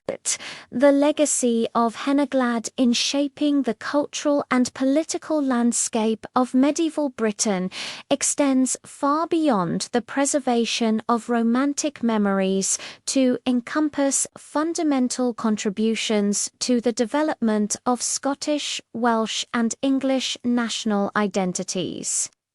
The territorial boundaries, administrative systems, and cultural traditions established by the northern British kingdoms influenced political development throughout the region for centuries after their political independence had ended. The synthesis of Celtic and Anglo-Saxon traditions that occurred in the borderlands between British and Germanic territories created hybrid cultures that contributed to the distinctive characteristics of medieval Northern English and Southern Scottish society. The scholarly recognition of Hen Ogul's historical significance has encouraged new research initiatives and public engagement programs that seek to preserve and interpret the archaeological and cultural heritage associated with the northern British kingdoms. Museums throughout Scotland, northern England, and Wales have developed exhibitions and educational programs that present current understanding of these societies to public audiences.